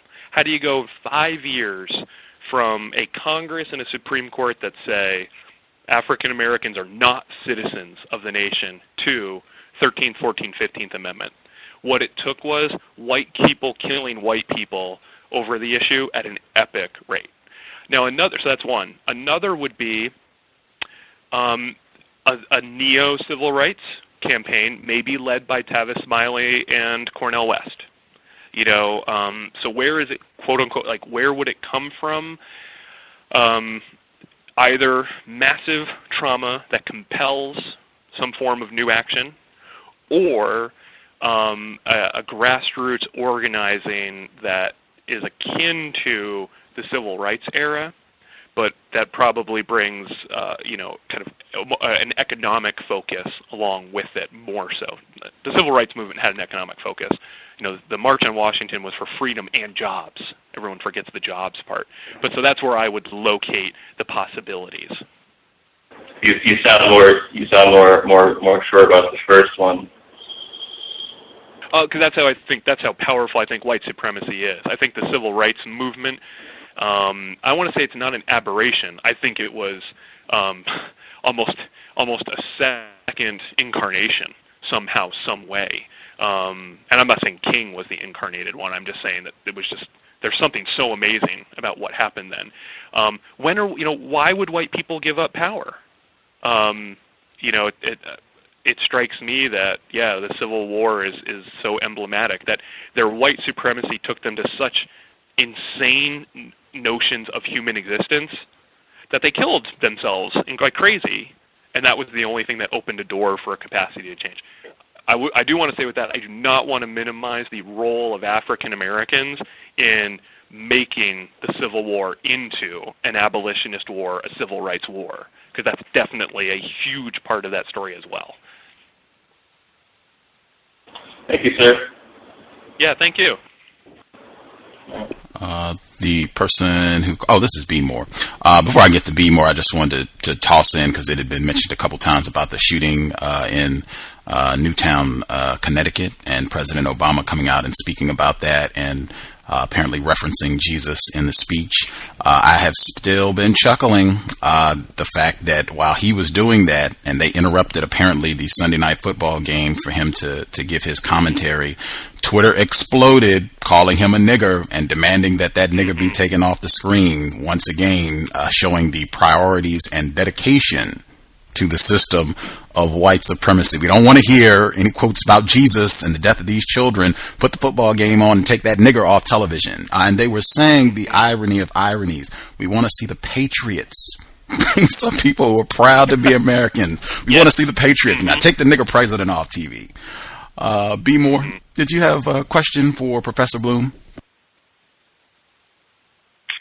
Peace, Gus, Justice, the guest, and all the other listeners. My question is, I guess I'll give a little bit of context. Justice posed a question pertaining to the book and how it can help end racism, and your response was something about helping white people unlearn or something like that. So my question is, what about non-whites? Do you think that whites need to be educated on racism and white supremacy? Thank you for the question. In the 1930s, a sociologist named E. Franklin Frazier asked a whole bunch of teenage African Americans what color Jesus was. And they basically answered all the main points of the color of Christ. They talked about what images were made. They talked about the complicated notion of what and who Jews are in American studies. They talked about what it would mean if anyone were to say Jesus wasn't white, what the response would be. And so what I found so fascinating about this is a whole bunch of 17-year-olds and 18-year-olds get what white scholars of American religion have misunderstood for 50, 100 years. And so my sense of this is that while African Americans, Native Americans, other men and women deemed non-white would surely find a lot of interest and spiritual sustenance in the color of Christ, the people who could be profoundly changed by the book are people white like me. And that's because I didn't realize, I wouldn't have been able to cognitively tell you that my white supremacy was a problem when I was 18, because I was living it, because I was benefiting from it all over the place. Why would I possibly give up all those benefits? For me, it was when I realized that white supremacy was also spiritually decaying my life, that I had I saw less and less value in humans, starting with non-white people and then moving to white people. Because once I started devaluating certain classifications of humans, it was going to encompass it all. So for me, by unlearning my white supremacy, and especially the spiritual portions of it, it's part of becoming human. And, I'll be honest with you, I had a son who died at 8 months. Okay, he was 8 months old and he died. And I wrote letters to Dr. Cornel West, to Reverend James Cone, thanking them for helping me to be truly human so I could be a loving father.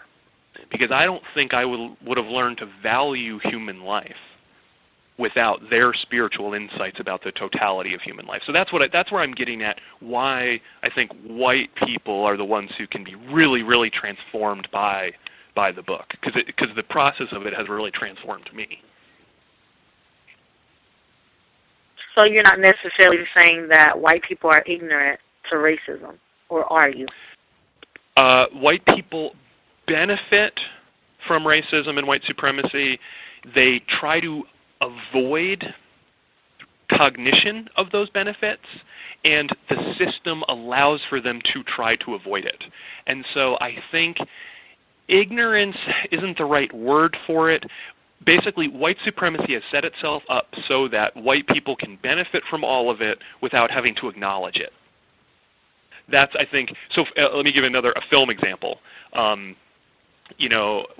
forget the film example. That's really what I mean, is that the system is set up that way, that if white people aren't confronted with, hey, you're benefiting from this, hey, look, even Jesus is supposedly looks like you, unless that's put before them, they can move around in society largely without ever having to confront that reality.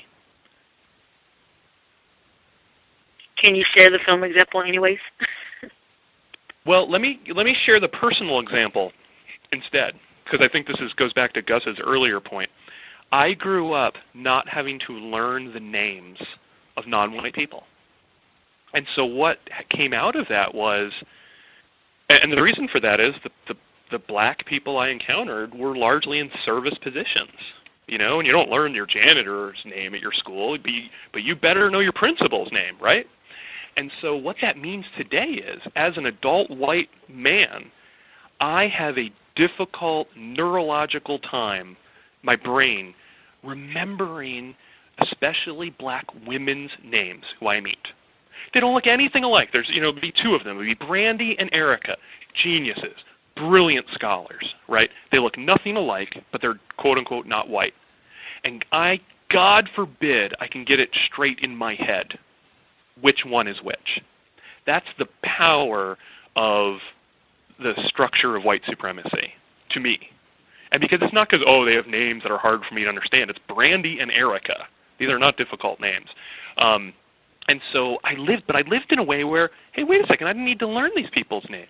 It's now that I have chosen to function in a profession where I study African American history, I move in circles with lots of African Americans, and now I actually have to confront that knowing who Brandy is as different than Erica takes real cognitive work for me. And that saddens me deeply, that's a truth for me. But I think if white people stay away from those people, never have to encounter someone whose name they actually have to know, then they don't think, I've even learned white supremacy to the point where I can't get people's names straight. Does that make sense? Yes, it does. Thank you. Yeah, thank you. Bruce Vine, your line should be open. Hi. Good evening, Gus, and to Justice and to your guest. I first have a statement and then a question. In the late 80s or early 90s, Donald Trump was on Nightline, giving an interview with Ted Koppel. And Donald Trump, he wanted to do a deal with the Native American casinos and Trump Towers. And they told him no. And he was on the program because he was very angry about it. And he said, paraphrasing, who are these white guys sitting across the table from me claiming to be Native American? He said, none of them look Native American. They look white like me. Ted did not appreciate him saying that Native Americans can't look like white people. Then I'm thinking about the Elizabeth Warren thing that happened about her claiming to be Native American and benefiting from the reparations that were supposed to be for white people's victims. She gets to be a white person and a Native American. When I heard you start off the interview saying something about wanting to know religion as a black person or something to that respect, and then you took great pride in someone, I think you said online, thinking that you were black. And I noticed that you keep referring to white people, white supremacists as they, them, their. You are a white male. You are a member of the group classified as white people. You have all of the benefits of being white in a global system of racism and white supremacy. But when you speak to this audience, a program that is engineered for victims of racism and white supremacy, people who are not classified as white, you speak as if white people are a group of people that you are not a member of. And the question is, as a white person, can you give me insight into why, after massacring, enslaving, marginalizing, abusing victims of racism and white supremacy in all areas of people activity, white people like to take on the identity of their victims and take their culture and claim everything. You're coming into this knowledge and you're sharing your knowledge, and it's almost like, well, now I'm going to divorce myself rhetorically from white people. So that's my question. Yeah, and this came up actually the other day in that reference that I had earlier about how someone on Twitter identified me as black and how I was kind of reveling in that. I want to say you are more than 100% right in my estimation, and I think here's how I see it. I have benefited in the past from all white supremacy has to offer. I continue to benefit from it today. And I make a career, I get paid to write about people and their experiences who didn't get paid for it, or largely didn't. Let me give you one quick example. W.E.B. Du Bois. So I've written a book about him, and I published it purposely with the University of Pennsylvania Press because they refused to give him the proper academic recognition that he deserved when he was an assistant professor there. They wouldn't call him professor. Okay. Now, but wait a second. I'm making money off of that book. I'm getting tenure off of that book. So I'm even benefiting hereby, hey, look, let me narrate this story. Let me kind of analyze the story about W.E.B. Du Bois. So I'm not only benefiting when I walk down the street, look at what the police think of me, I'm benefiting from all the capital accumulation from white supremacy that I've had. And now I make money off of, having a job, inhabiting, talking about those stories. So, what I'm really trying to say to you is, I hear that loud and clear, and I would love. Do you have? Let me ask it this way: What should I do, given that reality? How should I participate in trying to undo the powers of white supremacy, knowing full well I can shout and scream that I'm not white, but when the cops show up and shoot everybody, they're not shooting me, right? That's the end of Bamboozled, Spike Lee's great film, where the white guy in the gang doesn't get shot, and he keeps shouting, shoot me. So my question is, what would you recommend I do? Well, let me just say before answering that, what you just said, it's like I'm hearing Tim Wise, because Tim Wise said the same thing. And what's funny, but it's not funny, is in listening to you, I was thinking that you remind me again of Tim Wise, a person who came on this program and said that he's an admitted racist. very refined. And I was just thinking that you are 10 wise refined to the 10th power. I just think that this seems to me to be a new genre. Tim Wise, I think he said he started out in the 80s with his so-called counter-racist thing. And I think this is just the more refined version. I think you should tell your black listeners or your other victims, other melanin victims of racism, white supremacy, that you benefit from our destruction, from our abuse, and then ask them, what does that sound like to them logically? What does that sound like logically? I mean, like you said, Tim Wise said the same thing. I took W.E.B. Du Bois. I learned from W.E.B. I'm making money, and you sound just like him. And at the end of the day, you are white, and we are in a global system of racism, white supremacy, and you may give out white people do tell a couple of truths here and there, but at the end of the day, you live, breathe, benefit from our harm. You are a member of the group that practices all of the things that cause us harm.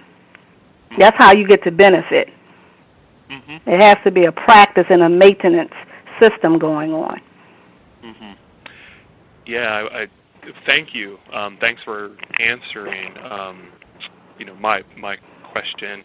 And I think this is where, for me, and I can only speak for me, I try to listen to James Cone, where he talked about in 1970, if you white liberals want to help, this is what he said in his first book on Black liberation theology, listen to people in the struggle. And then later, Cornel West in Race Matters talked about race as an ontological choice. And so for him, issues of who you vote for, what political side do you take, that those are all race issues too. And so, to Cornel West, for instance, Justice Thomas might actually be more white than I am. Okay, and I'm not saying Justice Thomas has benefited from white supremacy or anything like that, but this is in kind of Cornel West thinking about what does it mean to make these to make choices.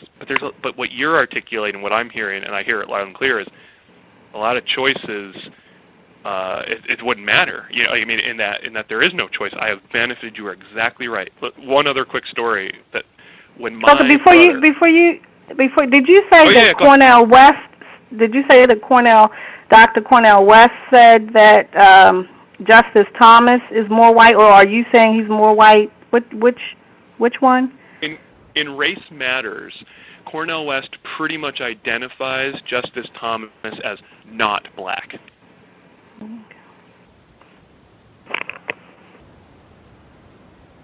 But the part about being more white than you, did Dr. West say that part, or you're saying that part? Being more white than you? No. Yeah. Dr. West has never said anything in relationship between me and Justice Thomas. Professor West is a colleague of mine. He's someone who's read The Color of Christ, who's read my earlier book on Du Bois. But my point, what I was really trying to get at was, there are some theorists about race who try to take the emphasis off of what one looks like and the choices one makes. But of course, what I look like and the history I come from, are inescapable. I think, and you're exactly right. So the environment I grew up in, my brother got kicked out of college I lost a job because of my wrong, actions. Mm-hmm. I had more chances. My brother didn't, fall out of the system. He didn't end up in jail, right? Why? Because our daddy could pay for great attorneys, and no judge in New Jersey wants to send some 19-year-old white kid who gets his how many DUIs to jail. If we were black, probably both of us would be in prison in some way, shape, or form. And so that reality, what you're identifying, I'm in no way trying to discount. And I hope nothing that I said avoids that. Mm-hmm. Well, and Gus, I just want to say this last piece, and then I'm done. About Justice Thomas, I'm sure you're a scholar, you're a smart man, intellectual, and I'm sure you can appreciate after living in a hostile environment, being something that is parallel to being prisoners of war, definitely abused. African Americans have never, as Dr. Welsing says, we do not qualify for mental health. And to mock or put down a victim for how they respond to abuse. I don't think psychologists do that to abused spouses. I think they even have a term for it, abusive spouse syndrome. So, white people created this system of abuse and then have a nerve to talk about victims who respond to it in the way that they respond to. You can have children, 3 children who grow up in an abusive household, and they may respond to it in 3 different ways. If that's how Justice Thomas is responding, that's a response to abuse. Mm-hmm. But for some reason, African Americans, I think, can't be seen as abuse victims, because then that means white people will have to look at themselves in the mirror as being the abuser. So, however we're acting, the problem is white people. You guys caused this. Your system caused this.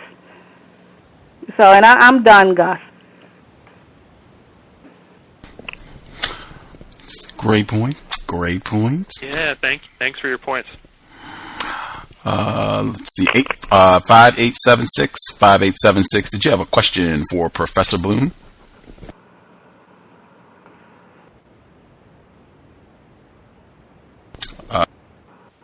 Last 4 digits, 5876. Did you have a question? Hello? Okay, yes, sir, we can hear you. Yes, okay, good. I had a question for Professor Bloom, and hopefully, Gus, you can answer too. For me, I listened to the show and I listened to a few of your guests on here.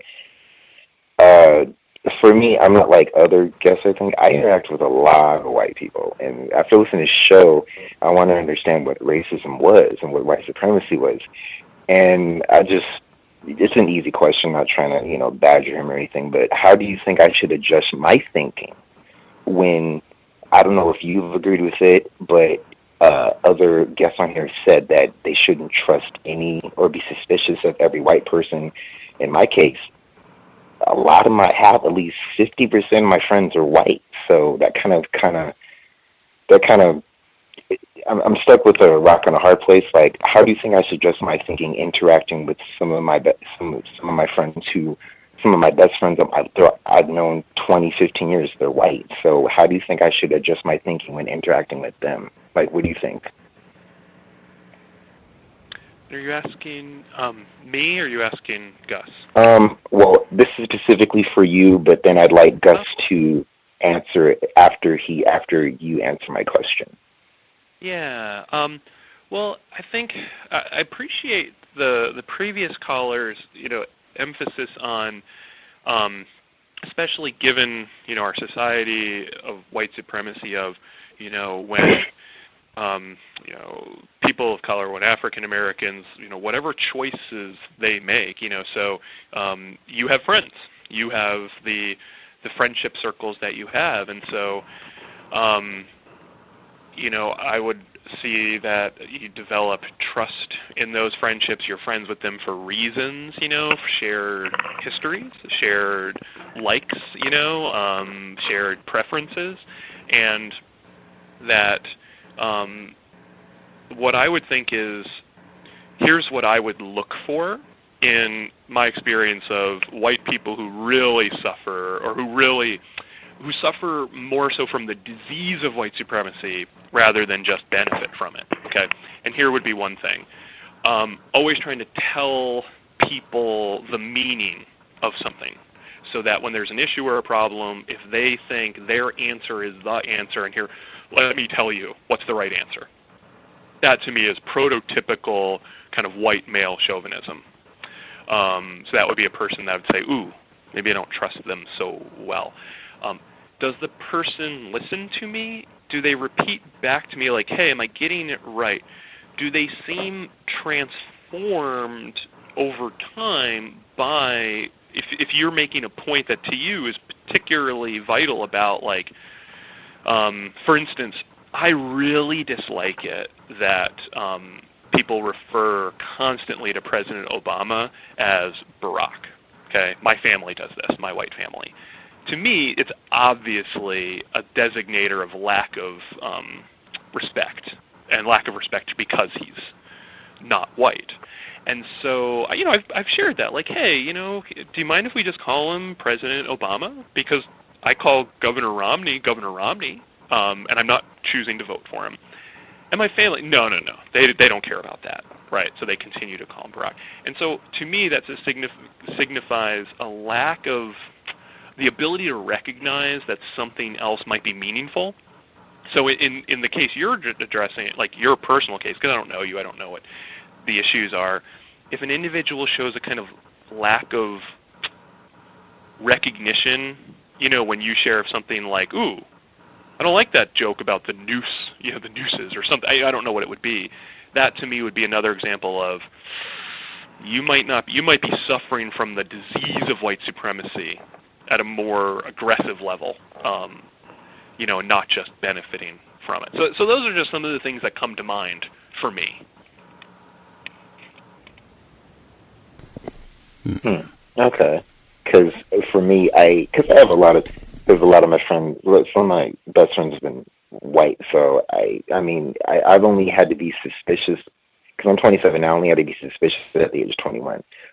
Where I was before, I used to live in the Bay Area, so I didn't really have to, but living in like the Central Valley area of California, I kind of had to be suspicious, and it's kind of nerve-wracking sometimes, so that's kind of why I asked that question. But what would be your suggestion in my case, since I have a lot of contact with white Americans? Do you have, caller, do you have a moment to hang on the line? Because I definitely would appreciate responding to your question. I just wanted to make sure that we got the other folks who had questions for our guest. And then once that portion is done, we can save the time that we have left, and I'll respond to that question. Is that acceptable to handle it that way? Yes. Okay, cool. That'll give me time to get to... And hey, look me up on Facebook and Twitter, and I'll definitely... I would love to be pals with you and chat more about this as well. So anyway, go ahead. Okay. Cool. Just hang tight, 5876. Just hang tight, and I'll make sure we do not conclude the program before I respond to your question. The person 1341, last four digits 1341. Did you have a question for Professor Bloom? Yes. Yes, sir. Hello. We can hear you. Hey. Hello. My name is Terrell, and I'm from Detroit, Michigan, and I have a fairly large population of Semites of the Jewish faith as well as Semites of the Islamic faith. And I have a question. How can you be both white and Semitic too? The last that I checked was that if you are Semitic, you are not white. So how can you be both? Yeah. Great. And your point, does that get to the... My point is this. Oftentimes, when talking to people who are Semitic or of Semitic background, they often will refer to themselves as white for whatever reason. I guess because perhaps they physically blend in most social settings. But the last I checked from every definition of the word, Semite is non-white. And it's that simple. I don't know how you can say that you're white when you actually have Semitic background. It doesn't work that way. If you're non-white, you're non-white. Yeah. Even if you look the part. Let's face it, we live in a system of racism, white supremacy, in which you have millions or thousands at least of black people who could very easily, who look just like any white person would look, who are allowed to, or who attempt to successfully pass. But that, and then at the same time, you have people in the southern part of Europe, among the Italians and Greeks, who clearly look black, but they classify themselves as white. So my question to you functionally is, how can you be both? Yeah. So as we know, and as you're even articulating, the notion of race is a fiction, right? It's something made up by human beings, made up by people with power to explain, justify, and exert their power. And because of that, it changes over time. So at certain times, certain people are viewed... But how can you be both? Because racial categorizations, racial definitions, they're illogical and insane from the very beginning. Well, so it's built all I'm asking for is, how can you be non-white and white at the same time? It's like trying to be in two places at once. That's not a physical possibility, according to physical law. Well, if you're asking how people do it, let me explain this. In the 1970s, in response to the civil rights crusades and the Black Power push to kind of recognize blackness as beautiful, a whole bunch of people who had already been identified as white started identifying themselves as white and more and beyond white. We saw it's the rise of, quote, the hyphenated American, Irish American, Italian American.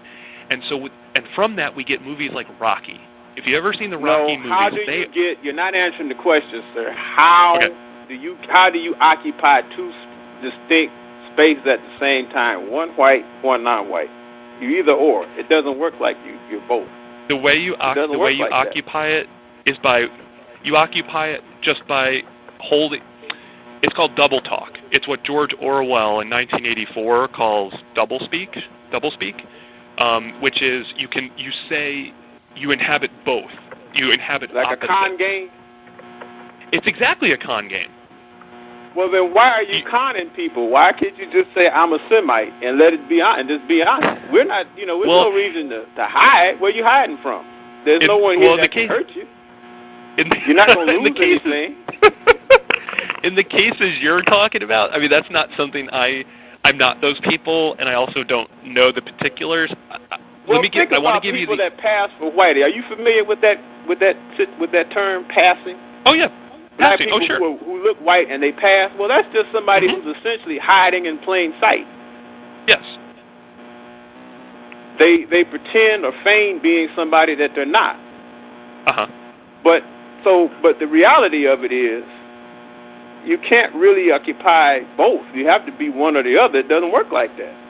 So what's that game? Or what is all this? What is this? What I'm trying to say is, what is this game all about?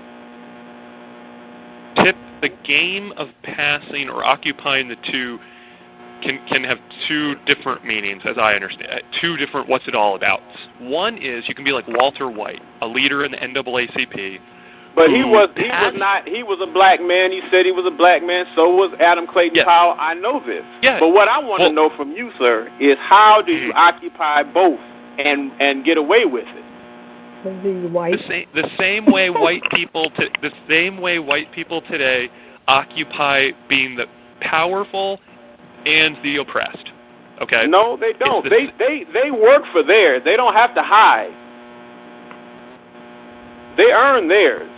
They practice systematic scientific oppression on all 9 areas of activity. They don't have to hide.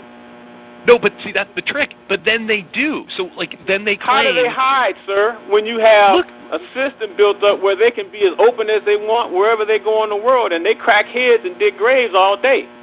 And they don't have to answer to anybody. There's no way of... There's no hiding. Here's the hiding. Glenn Beck. Glenn Beck, you know who... Glenn is not hiding from anybody. Glenn is white and proud. He's free white 21, sir. You know better than that. Hold on. No, but who does he quote left, right, and center when race comes up? Martin Luther King Jr. Martin Luther King does not have anything to do with this, sir. You are playing both ends against the middle, and you're not answering the question. How do you play? I don't have an answer for you then, sir.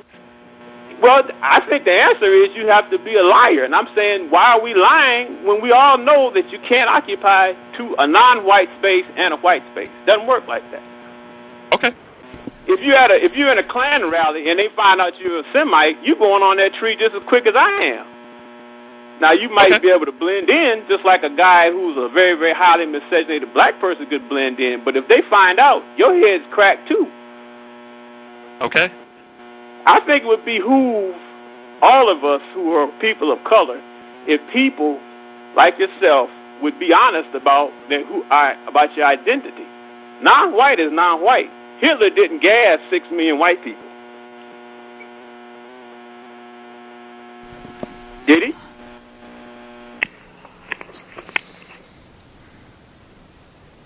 Oh, what was the question? I missed that last part. I said Hitler did not gas 6 million white people. Did he? He gassed a lot of people, huh? No, he gassed Semites. He didn't gas white people. Last I checked, the Holocaust Museum talked about Semitic people. Well, I mean, without getting into a huge kind of debate about that, there were a lot of Polish How huge people. is the debate? You either are or you're not. You can't. Like I said, you can't have your cake and eat it too. You're either going to have it or you're going to eat it. Either or. All right. Make sure I get time to get our last caller in. Thank you, sir. Thank you very much. Yeah, thanks for chatting. Dr. Muhammad, been on the program before. SendQ, Dr. Muhammad. Your line should be open. Did you have a question? Yes, I wanted to ask the author if he what would be the best way that he could reveal truth in a manner that promotes justice and help the person who gets the most help, who needs the most help, get the most constructive help that they need. Could you rephrase that just so I really want to know what you're asking.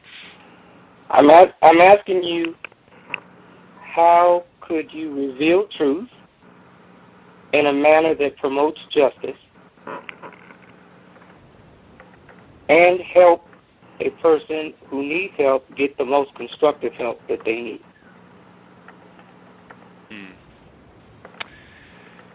Oh, that's a really well put question, and I don't know if I have a good answer for it, other than let me say this: if what the previous caller, an earlier caller, stated about owning, like, hey, you're white, you benefit from whiteness and white supremacy. To be honest, to be truthful to that, then what would it mean for me to take back to the tribe I come from, right? The reality that our tribe is awful, that our tribe has acted terribly, that we, and so for me, that would mean taking back to my tribe honesty about love and justice, and that there's absolutely nothing loving or... We are. There's absolutely nothing loving or justice or just about what my tribe has done. And then telling those stories, right, as a mechanism of trying to teach people, get people to change. Now, what would it mean?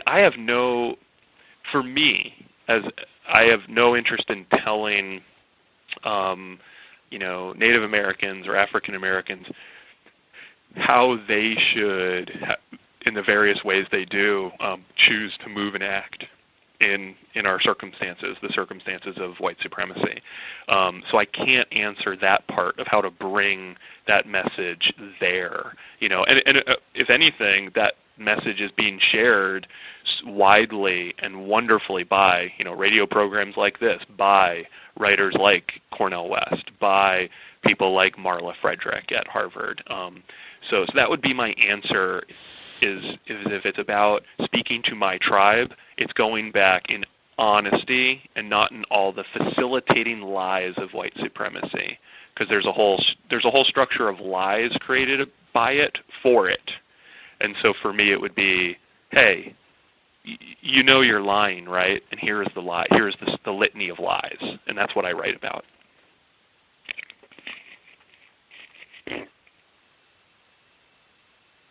Did that answer your question, Dr. Muhammad?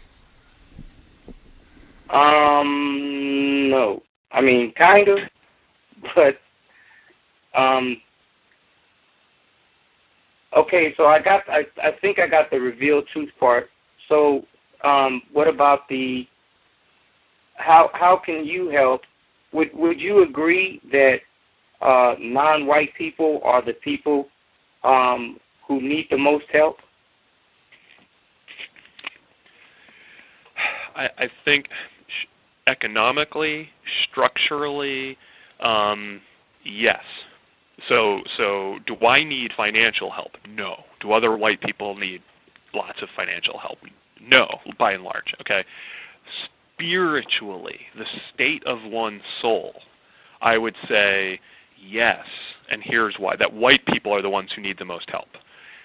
If you go back, if you read Frederick Douglass's narrative, one of the things that happens with white supremacy, according to him, is white people become demons. If you read his narrative closely, even Edward Covey, the overseer, that Frederick Douglass fights back against, Covey's known as the snake. He crawls around on all fours. He's Satan in that plantation. And this comes up a lot in African American slave narratives and other places. What white supremacy spiritually does to white people, and I shouldn't say what it does to white people, what white people do to themselves, is they functionally make themselves demons. They act like the demons of the Bible.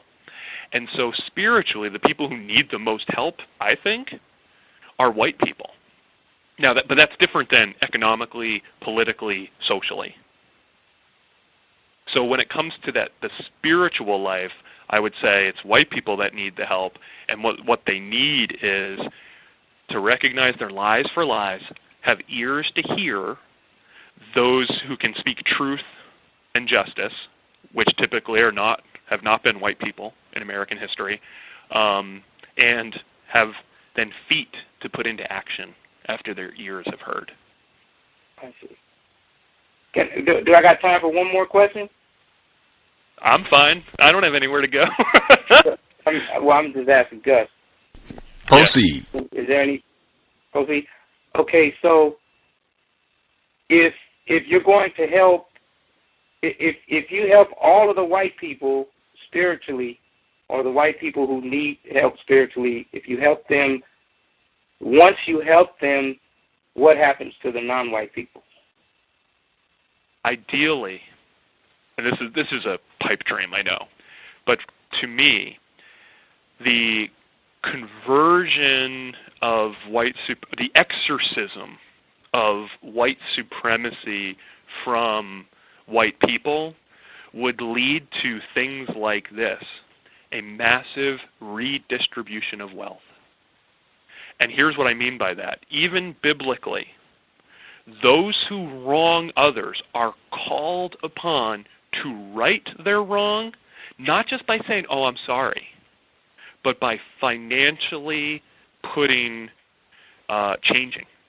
Every single time real repentance happens in the Bible, there is financial restitution for financial wrong, okay? And so to me, when white supremacy is exorcised, that demon from white people, that's what it would mean. And so to me, no one wants to talk about, when I mean no one, I mean white Americans, the notion of reparations, okay? To me, that's obvious, politically, economically. And to me, it's not only obvious politically and socially, but it's obvious biblically.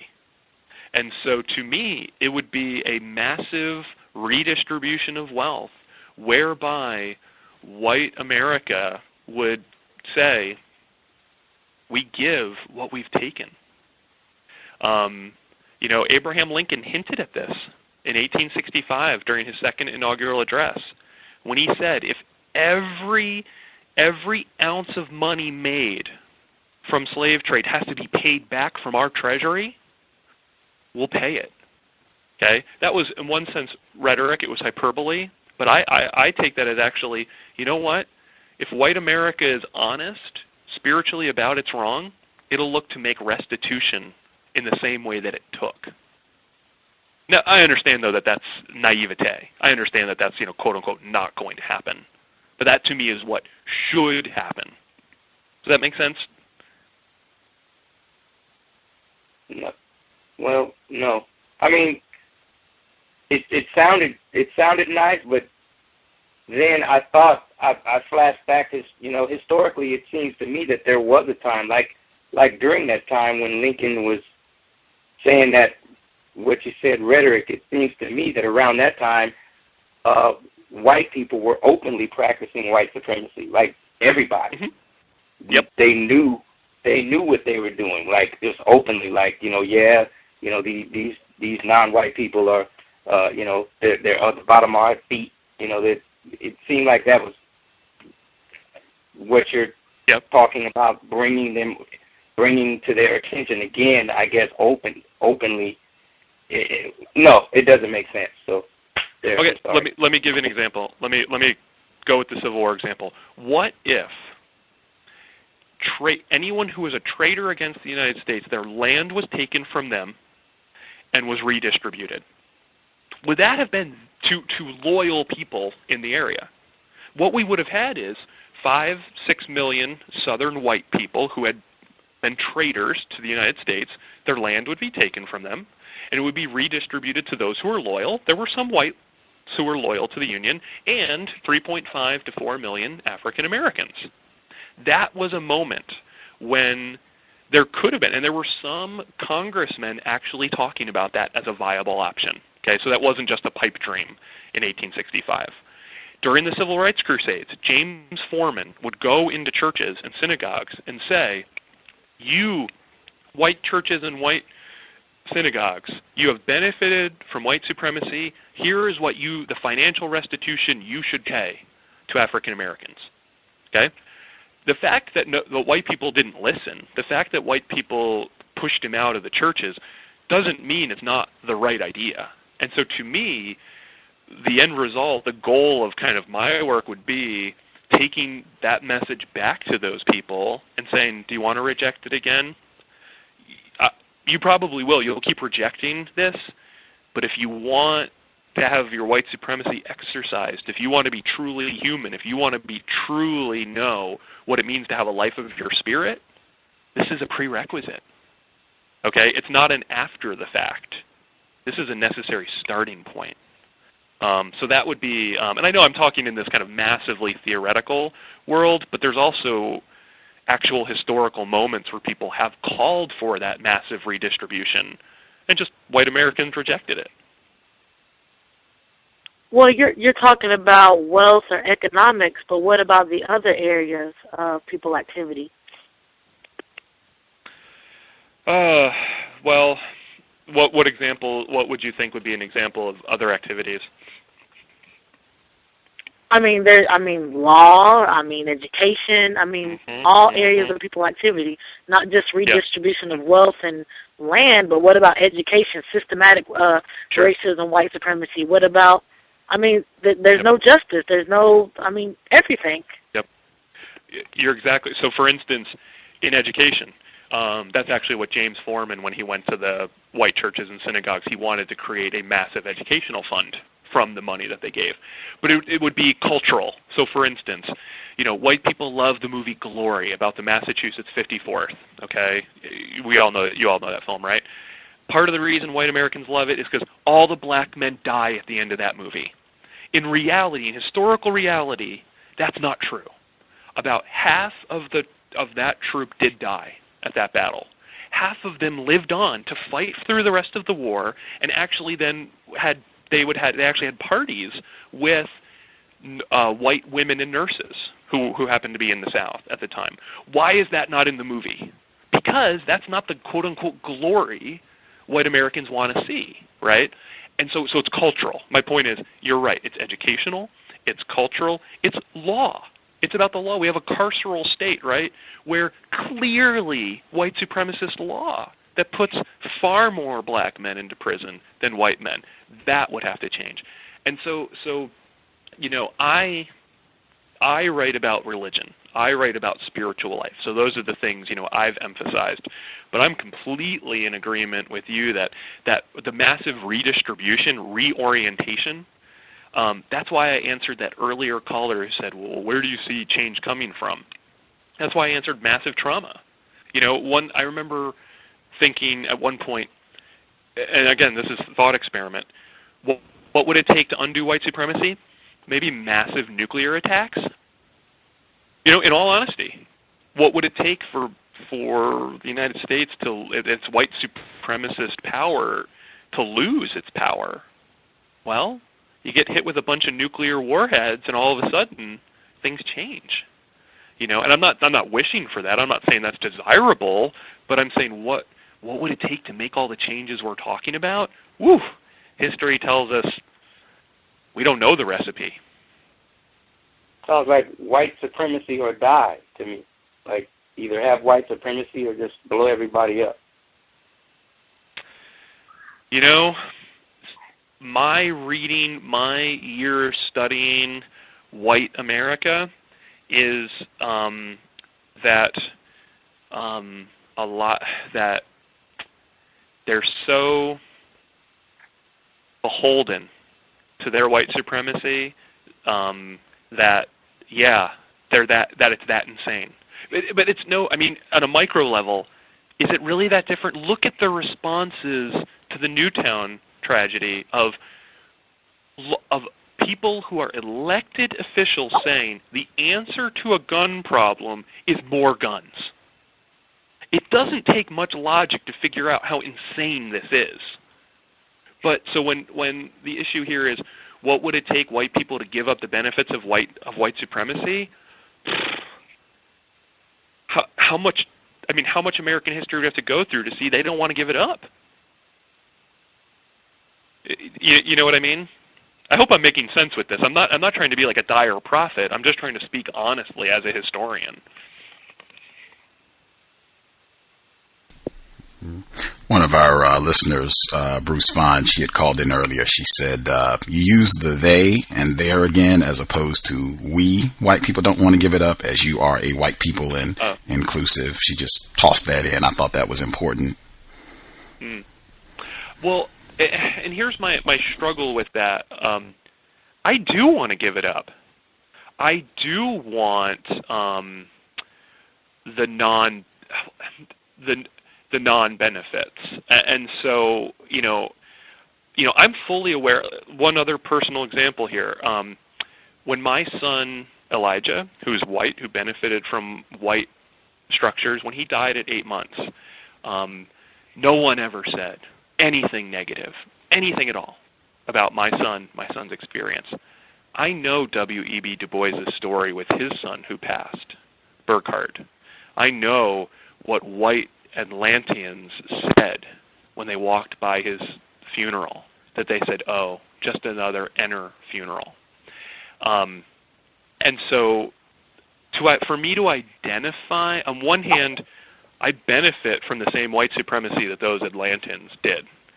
But for me to say we with those people, ooh, that strikes me as really problematic too. So I don't know what to say. Instead of saying they or them or me or we, why don't I just say white America doesn't want to give that up, and let other people, as that caller, decide who's in and who's out of that white America.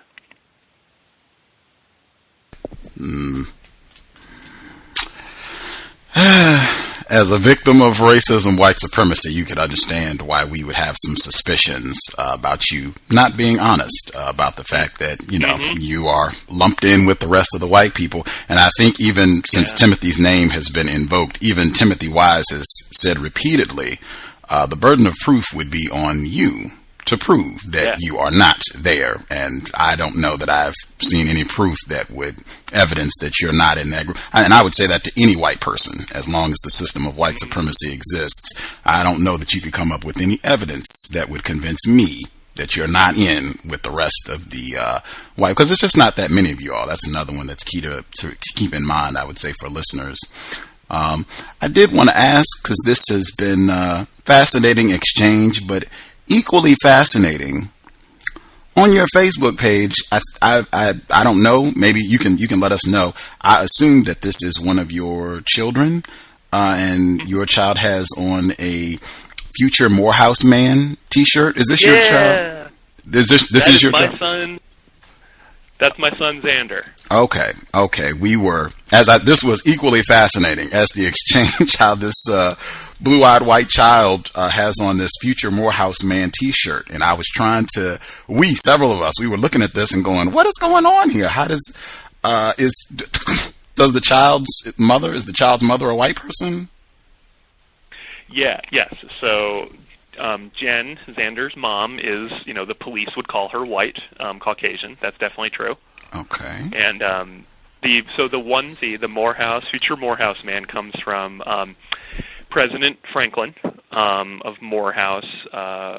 Is a colleague of mine, is someone I respect and revere quite a bit. He's the outgoing president, and when he took over the presidency, of Morehouse, I was one of the inaugural kind of speakers to welcome him to Morehouse, and I was brought there to speak about W.E.B. Du Bois and religion and education to honor the new President Franklin. And so when The Color of Christ came out, Morehouse invited me to their beginning of the year convocation to celebrate the new year and to talk about The Color of Christ, the book, and to kind of have it as a portion of their chaplaincy program. So the chaplains of Morehouse read The Color of Christ, and we had some kind of intimate discussions about it. And so while I was there, I got Xander a onesie, and for being a future Morehouse man, and I would be proud to send him to Morehouse if he wanted to go there.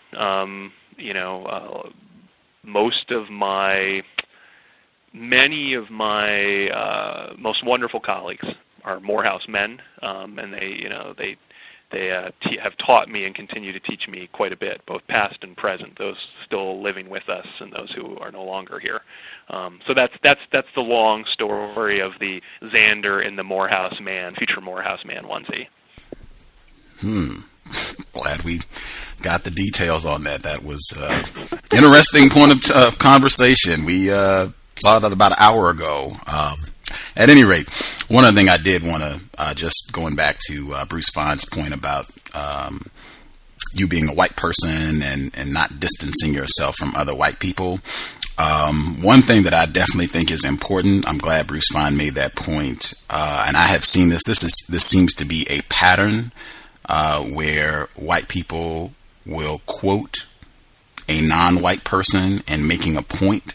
And frequently what I've found is that white people will do this when the point is inaccurate or reveals something that is not true about racism, white supremacy. And to evidence this, in my view, incorrect point, they will reference a non-white person frequently the non-white person will be dead. That's what I've seen that happens often. It'll be Frantz Fanon or James Baldwin. Those are two of the popular ones, Dr. Martin Luther King.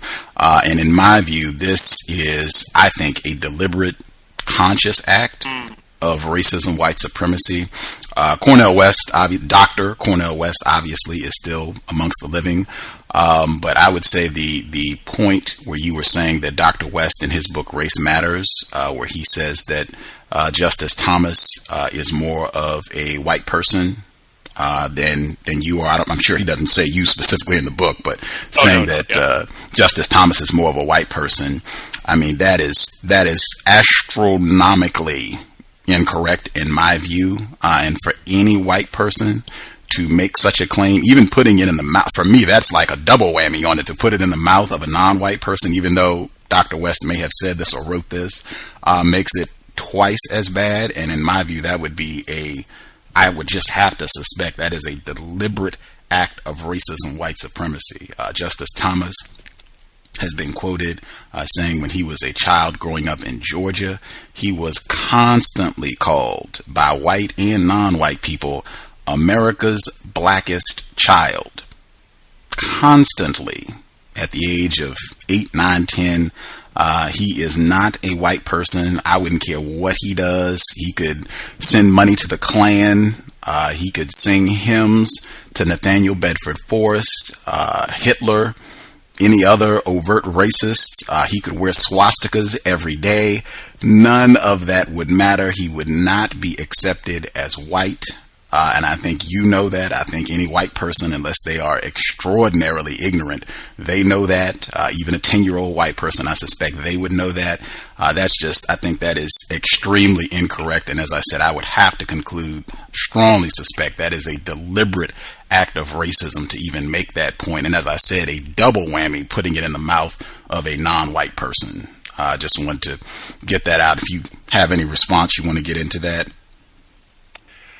You know, I think I appreciate your point. I think that's really true about whether deliberate or subtle kind of use of quote of, especially African American or non-white person who can't rebut what was said, or the use of their phrase.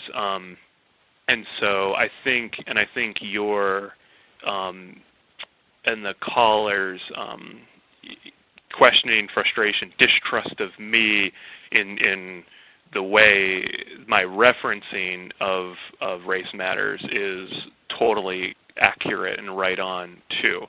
So what I would say is this: Cornel West in Race Matters has very many, I think, important things to say about the meaning of what, quote, race means. And one of the points he makes, as I read it, is that there is an element of choice of racial sides. And if an individual chooses positions politically and socially that do not align with benefiting non-white groups, then they are part of essentially white supremacy. And so basically what I read Cornel West is trying to do is identify basically when, and he uses Justice Thomas as an example of this, when non-white people act in ways that benefit white supremacy. Okay, now my reading of many sources can sometimes be wrong, can be taken through a white supremacist lens, no doubt. I think that's exactly right. So I would also say I think, I have no doubt that Cornel West is a genius who's written incredible work, and I have learned much from him and have much more to learn from him. So I would encourage readers or people listening that if given the choice between reading Color of Christ and Race Matters is the book to read. Race Matters is the book to buy, and that Race Matters is the book to think about. And if I am wrong or misguided in my reading of his take on Justice Thomas, please email me. Please get in touch with me if you're so moved, and I am all ears to be corrected. And so I want to thank that caller. I want to thank you for pointing that out. And, I am definitely willing to, interested in listening, admitting wrong, and then rectifying the right. And I know I'm going on a little long here, but let me just give you another example of that. I gave a book talk on the color of Christ, and an Asian American individual asked me about, where do Asian Americans fit into this story? And the answer I gave them was really unsatisfying to them. And you know what? When I thought it, they emailed me how unsatisfying it was. And I said, you know what? I think you're totally right. Let's put together a forum, an online forum on Asian Americans and the color of Christ. And so what I did was I reached out to 5 scholars of Asian American history, and we were putting together a forum which will run on a blog in January or February, where 5 scholars and thinkers about Asian American experiences are going to talk about the relationships between Asian Americans, race, and imagery of Jesus in America. And that blog that will start with me up front saying, I wrote this book, I answered this question, the commentator really pointed out some, kind of troubling aspect of my answer, and here's how we're going to try to make restitution. That right-making can actually benefit everyone. It's not about tearing down. It doesn't have to be about tearing one down to raise another. It can be about right-making for the whole. To me, this is how I take it. So long answer, but I look forward to hearing from the listeners being corrected, being pushed. I hope to get that. All right. We do have another caller. Just that response, I would say, is a continuation of what I believe to be conscious, willful racism, white supremacy. I think the sound clip that we use pretty regularly on this program. If anyone is ignorant about racism, white supremacy, it is black people. Again, just for the listeners, that is a pattern I have noted where white people will take a quote from a non-white person. Frequently, it is a non-white person who is deceased, not always, that is presenting incorrect information, and they will present it from the mouth or the word of this non-white person. I have seen that as a pattern, and I think that's what's happening here. Justice Thomas most certainly is not a white person. Cornel West is a victim of racism. And the other point, before I get our next caller, Cornel West, Justice Thomas, and Frederick Douglass, since they have all been referenced. Yeah. Lashes, did you have a question for Professor Bloom? Lashes, your line should be open. Hi, good evening. This question is to the caller, to the guest. He mentioned the significance on why white America loves the movie Glory. Can he share from his perspective on why white people love the song Dixie?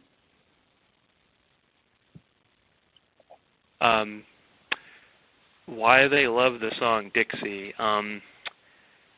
Well, my understanding is they love the song Dixie because it speaks to this time of legalized slavery, legalized white supremacy, when that was a beloved time, a nostalgic time to be beloved.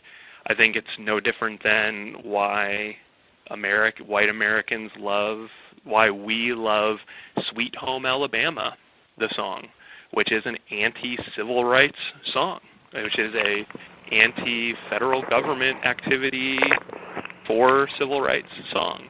And so we white Americans have typically loved Dixie or Sweet Home Alabama as expressions of celebrating our white supremacist past, our white supremacist present, and bringing it into the present, whether humming it now or singing it now. And in my youth group in church, when I was growing up, we would sing.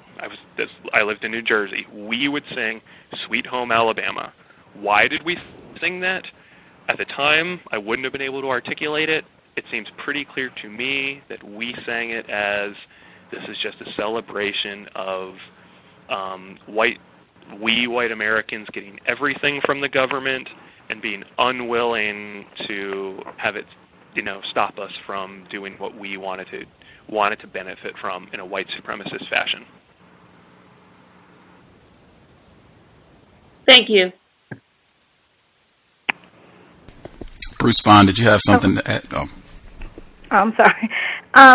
Real quick, Professor. In general, when you go, I think you said you spoke at Morehouse College. In general, when you go to speak to black audiences, how are you received? Are you received, for lack of a better term, with open arms? Well, as I experience it, my work and my presence is very well received. And so a man I call a friend, Reverend Andre Johnson, professor at Memphis Theological Seminary, who is African American, is bringing me out. I also gave a talk with his church and at his university, is bringing me there to campus in June to teach a class for his students. I've been invited back to these places repeatedly. These are people that I blog with, whose books I endorse, who endorse my books.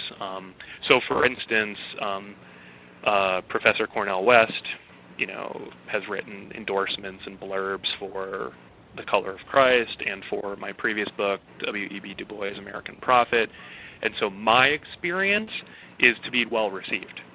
Now, okay. If what's happening though among the students or the faculty or the administration is different when I'm not there, that I've not been privy to. Okay. Now, and I want you to be as honest as possible.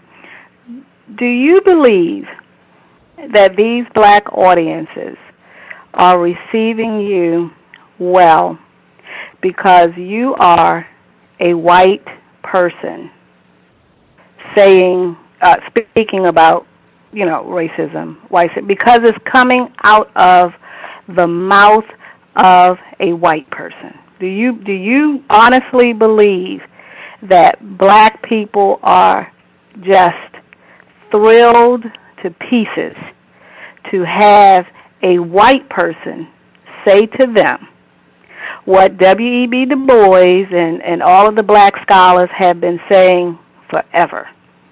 Mm-hmm. That's a great. I think I really want to own, my responses here. I think that's a really, really great point. I think I don't want to put myself into the minds or thoughts of these other people, but what I can say is I do think there's whenever we white people seem to get even a shard, even a little piece of what many African Americans have been trying to articulate and show us, I think there is a level of, well, thank God this white person, that I got at least this little piece of it. So I think there is a level. Yeah, go ahead. I'm sorry. Go ahead. Okay, well, let me phrase it. Do you think it is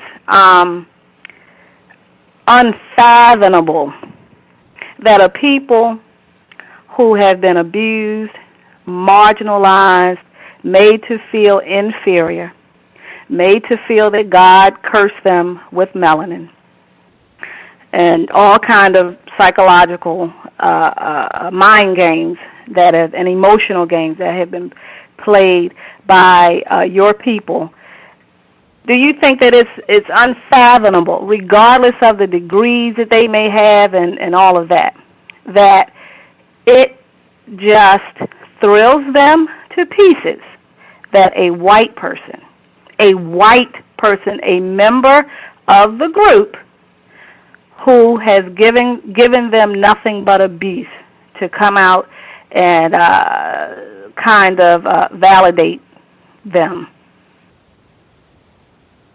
No, I don't think it thrills anyone to pieces. I think it's a one. But do you think it's unfathomable that a group in that position would have someone from the group who has harmed them and abused them to come and say, "This is I'm revealing some truth," et cetera, et cetera? I'm a little lost with what you're asking me. Would you mind? Do you actually have a take on this rather than a question? Well, I'm asking you as a white person. We have been your victims. I guess it would be like, in a sense, like a king and the pauper. We've been your victims. We've been marginalized, abused, on and on and on, psychologically, physically, in all 9 areas of people activity. Some of the most inhumane things happening to us, and still happening, and no doubt plans from here on out to continue. Do you think it's unfathomable, as I was saying, that this group would be so happy, be overjoyed to have a white person, a person from the group who has abused them, to come in and say, and say the things that you say to them? My sense of I'll use Morehouse as the example, of the chaplains and the professors and the students there, is that there is absolutely no sense of needing or wanting validation from someone like me, but rather we're and I say we in this, collectively in pursuit of scholarly work, of identifying the connections between white supremacy and religion, that we're as scholars, we're engaged in a work together, scholarly discussion, and that the folks at Morehouse, they find my work interesting and compelling in part of the conversation. And I find the work of many of my colleagues at Morehouse, many of my colleagues at Harvard, who are African American, compelling, and I'm in conversation with it. And so I think at that level, there's a deep and profound respect among all of us, and it's a respect for the work that we're doing, and that it's not, there's purely that. And it's not that any scholar is, quote, getting it right completely, getting it wrong completely. It's we respect the craft that we're doing, which is we're engaging in the deepest discussions we can have of these really difficult problems. So that's the only way I can answer that. I've never experienced either the kind of sense of a real happiness about me being white and getting it. I've experienced many times we thought you were a black man. That happened to me on a job interview where I was brought on campus to a very prestigious school to be told, the exact phrase was this: "Brother Bloom, we thought you were a black man." That was over dinner.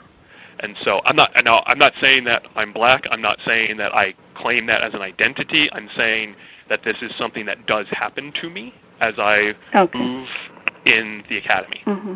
So it also kind of sounds like you get that you get a sense of when being around black people that they're not suspicious of you, that they welcome you with that you are welcomed by black people with open arms, no suspicion. He's Brother Bloom. He's your son's a Morehouse man, and all of that. And I think that's very, as long as the system of racism, white supremacy continues, and it does, it has not lost an ounce of power.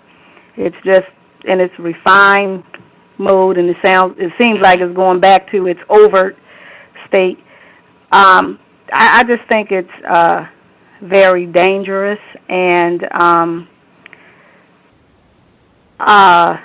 so that's why I wanted to know, how were you received? I think you know, but I just my personal opinion, you're just unwilling to be honest and say that as a white person, you know exactly how African Americans feel about having a white person say these things that you say and that you write about, and I think it's just a refinement.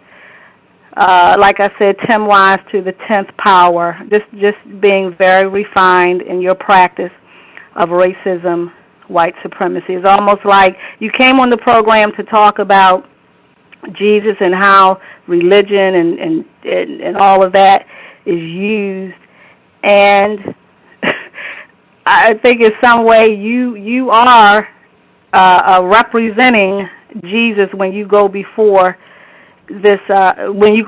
black people and discussing this and how you are received, and you're not received with suspicion, you're received with open arms.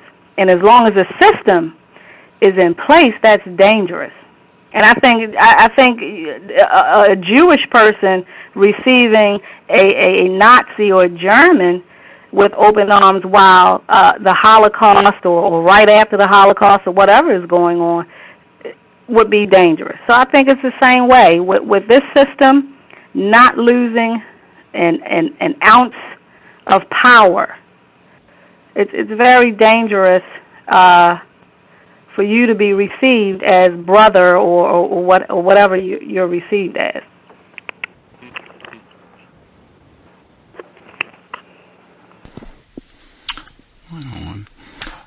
Appreciate the feedback, Bruce Fine. Great exchange. Hope listeners were paying attention, learning quite a bit. The book we talked about, The Color of Christ, the Son of God, and the Saga of Race in America, co-authored Paul Harvey and our guest, Professor Edward J. Bloom. Definitely, we've had 3 hours of dialogue. Perhaps we can have you back on the program after you thought about some of the things that have been presented, as well as you've done some of your other speaking engagements. It would be great to have you back on the program to continue the dialogue and even check out some of your other works. I saw where you've also written a few other texts dealing also with racism, white supremacy in this area of the world. If you can spare a little time down the road, we would enjoy continuing the dialogue. Great, thank you so much. This was, an amazing experience for me, and I look forward to really ruminating, thinking about it more. And I really do hope those who were listening, those who had more thoughts, comments, questions, please do locate me at San Diego State University. I'm in the history department there. My email is available. My Twitter is available. I would love to hear and learn more from you and continue to unlearn the white supremacy that is definitely, most assuredly, the defining feature of my lived experience. So thank you so much for having me, and I hope to chat more with you guys later. Right on. You can visit the website as well, colorofchrist.com. I'm sure they have information there about possible speaking engagements. I'm sure they've got excerpts from the book and all that. colorofchrist.com. Enjoy the rest of your evening, Professor Bloom. Enjoy the dialogue, and we will be in touch with you. Okay. Bye-bye. Good evening. Bye. And, good evening. Context of white supremacy. Very interesting. Very interesting. We will take a commercial break. I think the caller who asked the question about I'm cringing, white friends, quote unquote. I think he actually did stick with us, so I will honor what I told him about, making sure that we can respond to him having a lot of white friends, unfortunately, once we get back from the commercial break. So real quick break, and then we'll be back, and we will make time for the listener. Thank you for being patient and hanging in there. Context of white supremacy. RacismDaily.com, your number one source for global news reports on race, racism, and overt actions of white supremacy. From Asia to the Americas, to Europe, to Australia, to Africa, racism is not a thing of the past, it is our current reality. Be informed, be globally informed. You should be the first to know. RacismDaily.com, RacismDaily.com, RacismDaily.com.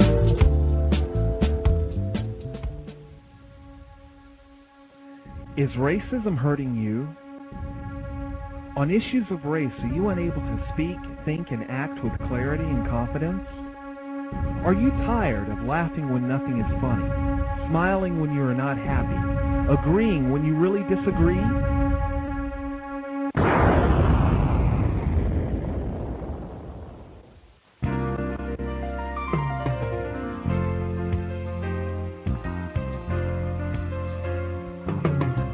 At counterracism.com, you can learn specific strategies and techniques to counter the behaviors of the people who practice racism in all areas of activity.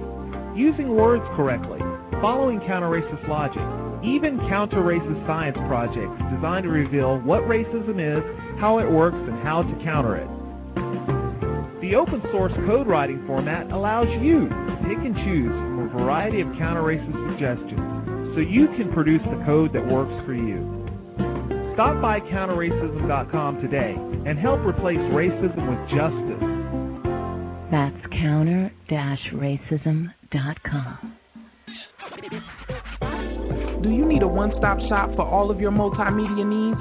Triumphant Multimedia is a skilled team of professionals with a passion for great marketing and chic design. Our specialties include consulting, brand development, copywriting, and creative graphic design that's second to none. We also offer photography, photo retouching, videography, and video editing. At Triumphant Multimedia, our goal is to provide highly effective creative solutions built to suit any individual need or budget.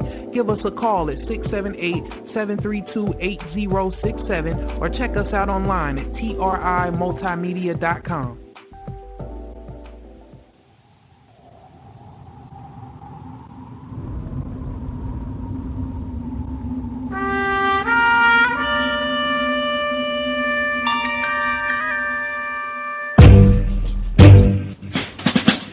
Hi everyone, welcome. This is Justice with the C.O.W.S radio program. If you want to learn about, understand, and counter racism, white supremacy, be sure not to miss a C.O.W.S episode. We keep them jammed, packed with constructive information to sharpen your use of words to help eliminate the system of racism, white supremacy, ASAP. Also, to be able to invest in my counter-racist efforts, co-hosting the C.O.W.S radio program, please visit my blog, justdojustice.blogspot.com.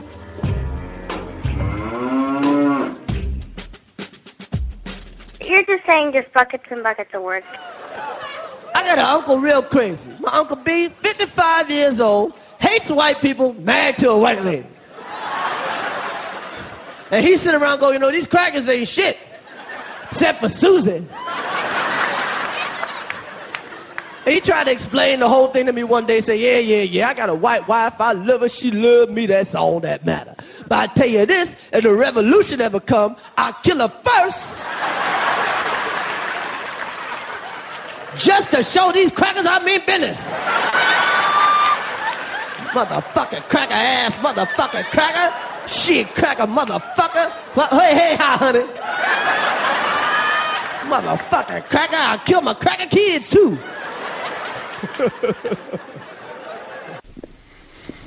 Right on. Context of white supremacy. We will be back tomorrow. Same program time, 8 p.m.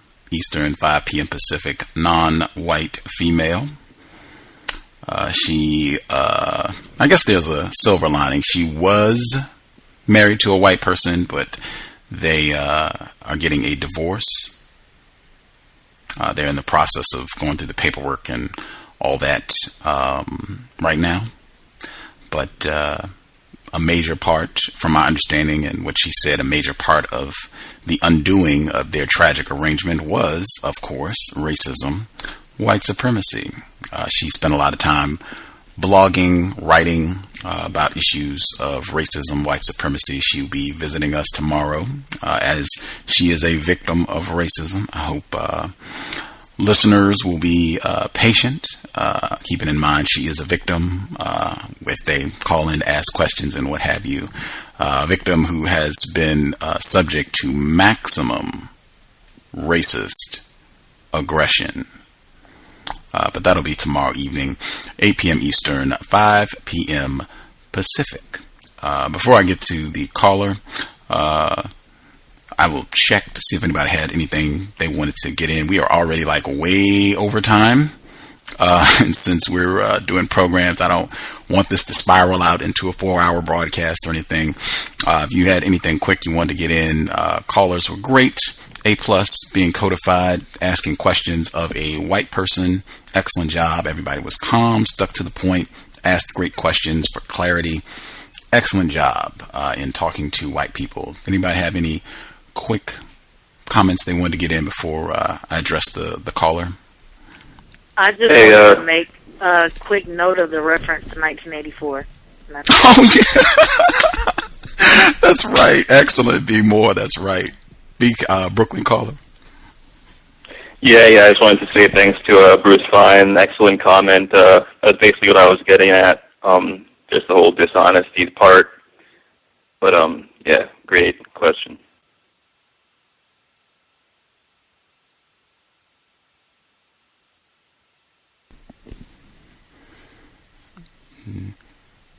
The language of 1984 is in his book as well. He used the term "Big Brother" in the book. Said it's ubiquitous. Once we get through with the book, you will see the extraordinary impact that this book has had on the system with regards to just the phrase, the terminology. It's ubiquitous on the plantation. This Friday, segment number 3, George Orwell's 1984, and we haven't even really got that far into the book yet. So if you haven't been tuning in, you haven't missed very much at all. Shouldn't take too much to catch up, and be ready to roll this Friday, 7 p.m. Eastern, 4 p.m. Pacific.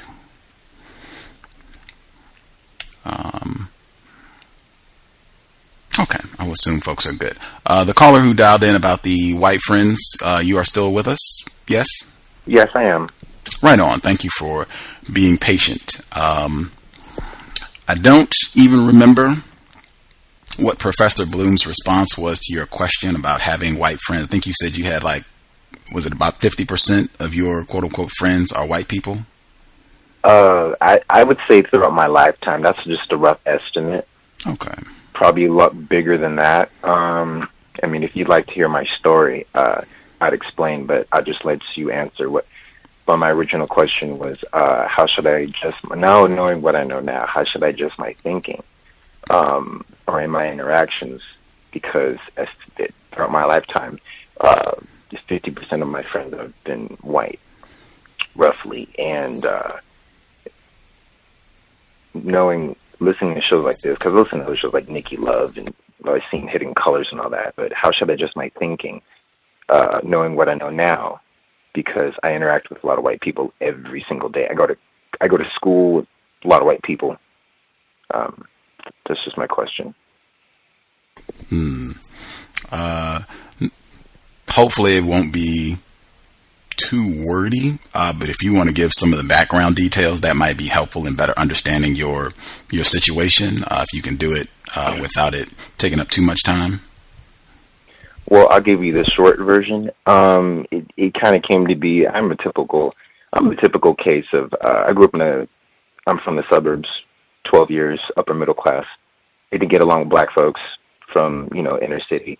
That drove me to a lot of self-hate, distancing myself from black folks, and I found that it was easier getting along with white people, and than it was black people. end? Because in the Bay, I'm from the Bay Area, so I don't know if you're familiar with that area, but over there, white people are pretty much pretty cool. Black folks I had a problem with. When I moved to Stockton, California, the opposite happened. Black people were cool. White people were kind of flat out, kind of racist sometimes. That's why I asked this question. Wow, that is fascinating. I am familiar with the Bay Area. I lived there for a couple years. East Bay, Oakland. Traveler, I saw him on the line tonight. East Bay, 41510.com. And Dr. Muhammad is in that area as well. He dialed in Bay Area representatives, quite a few of them hanging in with us this evening. Anywho, I guess the first portion of that, I think a lot of victims can probably relate to that, having conflict with other victims, white people. That's a big part of what their system produces, where victims of racism, because we're in a weak position and because we are confused about the system of white supremacy, that is an unfortunate side effect or product, really, of what the system of white supremacy does, and just having poor relationships, poor quality relationships between black people, victims of racism. Pretty much everything about the system is set up to produce that. Even some of what we were talking about today, the white image of Jesus, is related to that as well. But the programming, the entertainment that we get, it fuels that and encourages black people being in conflict with one another. And the flip side of that, white people have taken everything. They have stolen people, resources, land, everything. It is easy for them, particularly on the West Coast. I don't think people can understand that dynamic unless you have lived on the West Coast in the United States, having been in the Washington State area for a while, and having also lived in the state of California.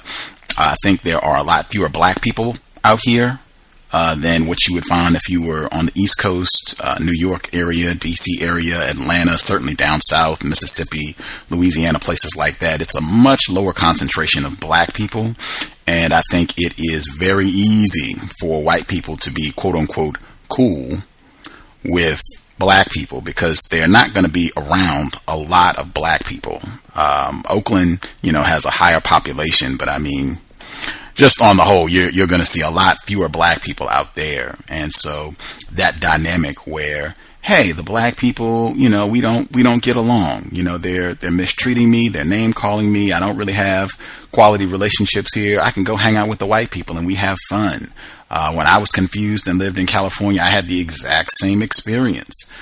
We would go hang out and they're doing all kinds of cool stuff. They've got massive resources. Hey, let's go wine tasting. Let's go skiing. Let's go to the beach. Yeah, we're not talking about racism, obviously. So you can have a grand old time if you are confused about racism, white supremacy, and I would say white identified, where you have not had quality relationships with black people. The sexual dynamic takes that up to an even higher level. Now, I don't know if you've had sexual intercourse with a white person or not. Have you? I've had relations. It was an encounter. It was never a relationship. It was 4 or 5 years ago, but I've never been in a serious relationship with a white person. But I would have to say this. I was in a relationship with someone who looked white. Does that count? I mean, doesn't that mean, because her dad was Portuguese and her mom was Mexican. And she phenotypically looked white, but she identified with Mexican. She never identified with being white. So does that still kind of count? I mean, phenotypically, I'm looking at a white woman, but she is Hispanic. I mean, does that still count? Because if anyone ever asked, I would say no. I mean, you know what I mean? We talked about this past weekend. My suggestion is for non-white people to not use those terms when talking about racial classifications. Are you white? And that's something, I think it takes some time getting less confused about words. Well, she under her term, she identified. Well, I guess in the terms of you guys, she identifies as being non-white. Oh, well, see, I'm suspecting she didn't say non-white. I'm suspecting that she was saying, what you just said, Hispanic, Mexican. Mexican. Right, okay. Yeah, Mexican. See, that, for me, I would not be satisfied. It would be, are you white? And regardless of what she said, if she said, no, I'm not white, I'm Mexican. If she said, no, I'm not white, I'm whatever, I'm Latino, I would still watch if I think that this person is able to be accepted as white by other individuals who classify as white. I would have to pay attention. Were you at that time, were you paying attention to see how other individuals who are white, how they treated her? Did other white people treat her like she was white or no? You know what? I didn't pay attention too much, but I would say a little bit, yes. They did kind of consider her as being white, yeah. Okay. Or partly, yeah. That's still a little vague, but just my suspicion, being a black person, double whammy, victim of racism, my suspicion would be, I suspect she could be a racist. I suspect that this is somebody who probably could be accepted as white. I don't know, having not seen her and what have you, but neither here nor there. That sexual aspect takes it up to a whole nother level on the West Coast, because it's very easy on this part of the plantation. Particularly, I would say if you're black, it would be across the board. It's very easy to be in a tragic arrangement with a white person out here. Again, population numbers is not that many. It's easy. It's super easy, and that just makes the victimization about 1,000 times worse, both ways, in terms of being confused about racism, not being suspicious of white people, and I would say even distancing from black people. And saying, well, I don't want to be around them. I'm having a grand old time with white people. They're cool. I'm content to just continue hanging out and enjoying being in California or wherever with the white people. Now, your question with regards to now that you are becoming less confused about racism, white supremacy, how should you behave around these white people? I don't know how many white people you're hanging out with on a regular basis. One thing that I would say, and I think many other non-white people can attest to this, once they have become less confused, white people, they tend to notice a change in your behavior. They tend to notice, they can pick up on when you are thinking about racism, white supremacy has changed, when you're thinking about what it means to be a white person begins to change. They tend to be able to pick up on that real fast. It stands out. Most of the non-white people on the planet are very confused, and so it sticks out once your thought, speech, and action don't match up to what they are accustomed to seeing from like 95% of the victims on the planet. So I would say, I suspect if you continue to study and to inform yourself about racism, white supremacy, some of the white people that you're around are probably going to notice the difference. Are they going to start distancing themselves from me then? That might happen. They might begin to ask questions about what you're doing. It'll be very interesting. It'll be a great learning process. It might be painful. You shared, I'll share since you did share and I put you on the spot. I had in Seattle, I had a white friend when I was becoming less confused, white female. No, we did not have sex, never had sex with her. She's married to a white person. As I became less confused, I said, I'm not picking up any other white friends, quote unquote, white friends, because I feel like I cannot be honest with these white people when we start talking about racism. I begin to fear that I'm going to say something to upset them. I'm going to say something that's going to mess up our quote unquote friendship. I started to use layman's terms, pull my punches in conversations on racism, and I felt like there was something incorrect about that. And so I said, I'm not picking up any other white friends. This white woman right here, this is going to be the last one. And I will never forget, we were out, and I got to the point where I would try to avoid talking about racism around her. This is a part of our pathology, our collective pathology. So I would avoid talking about racism around her. She brought it up.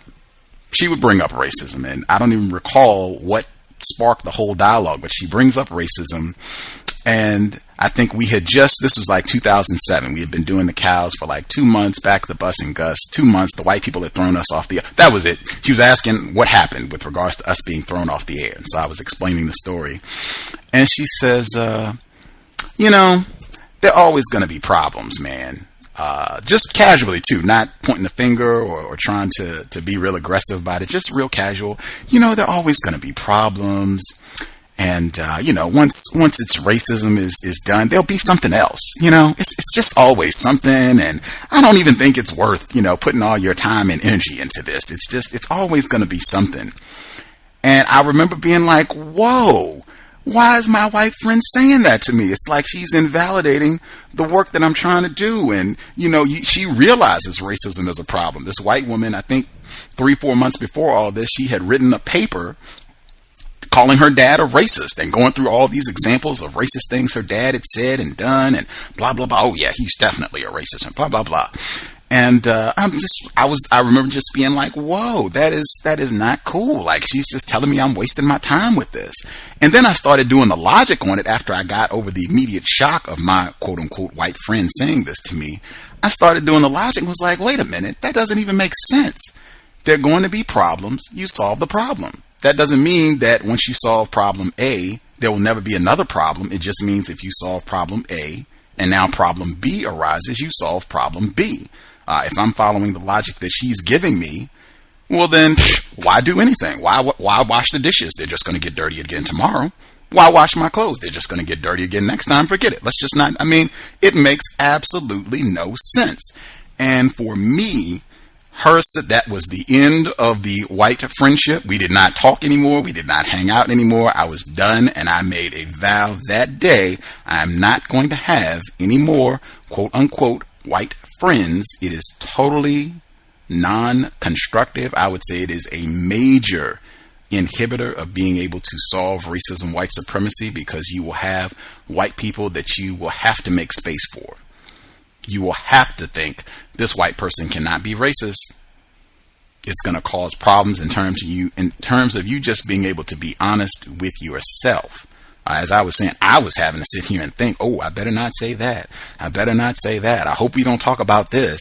It was horrific. I would not encourage it. In your situation, I don't know how many white people you're around on a regular basis.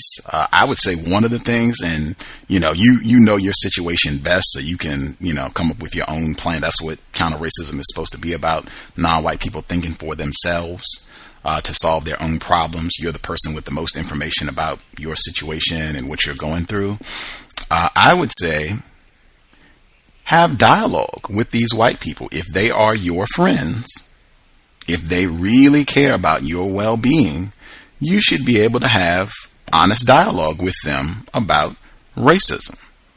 Now, I can tell you just from my experience and my understanding of racism, white supremacy, they're probably not going to be your friends anymore. That's what dedication, my definition, that is what dedication is about. White people are not going to be down to hang out with a victim of racism, particularly a black person who wants to honestly talk about racism on a regular basis. That they are just not going to tolerate that. They're probably going to dip. They probably will show you better than I can tell you what they are about.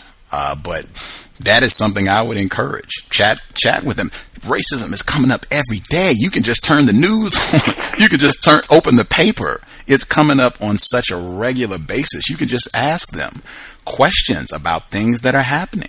The explosion on Twitter this past weekend, that was a big deal. If any of your friends are into football or sports, that's an easy one. It's so many different things that are happening, news related every day, that it doesn't even have to be something where you're forcing them to talk about racism. You can just talk about things that are being reported in the news. Hey, did you read the news? Did you see what's happening with blah, blah, blah?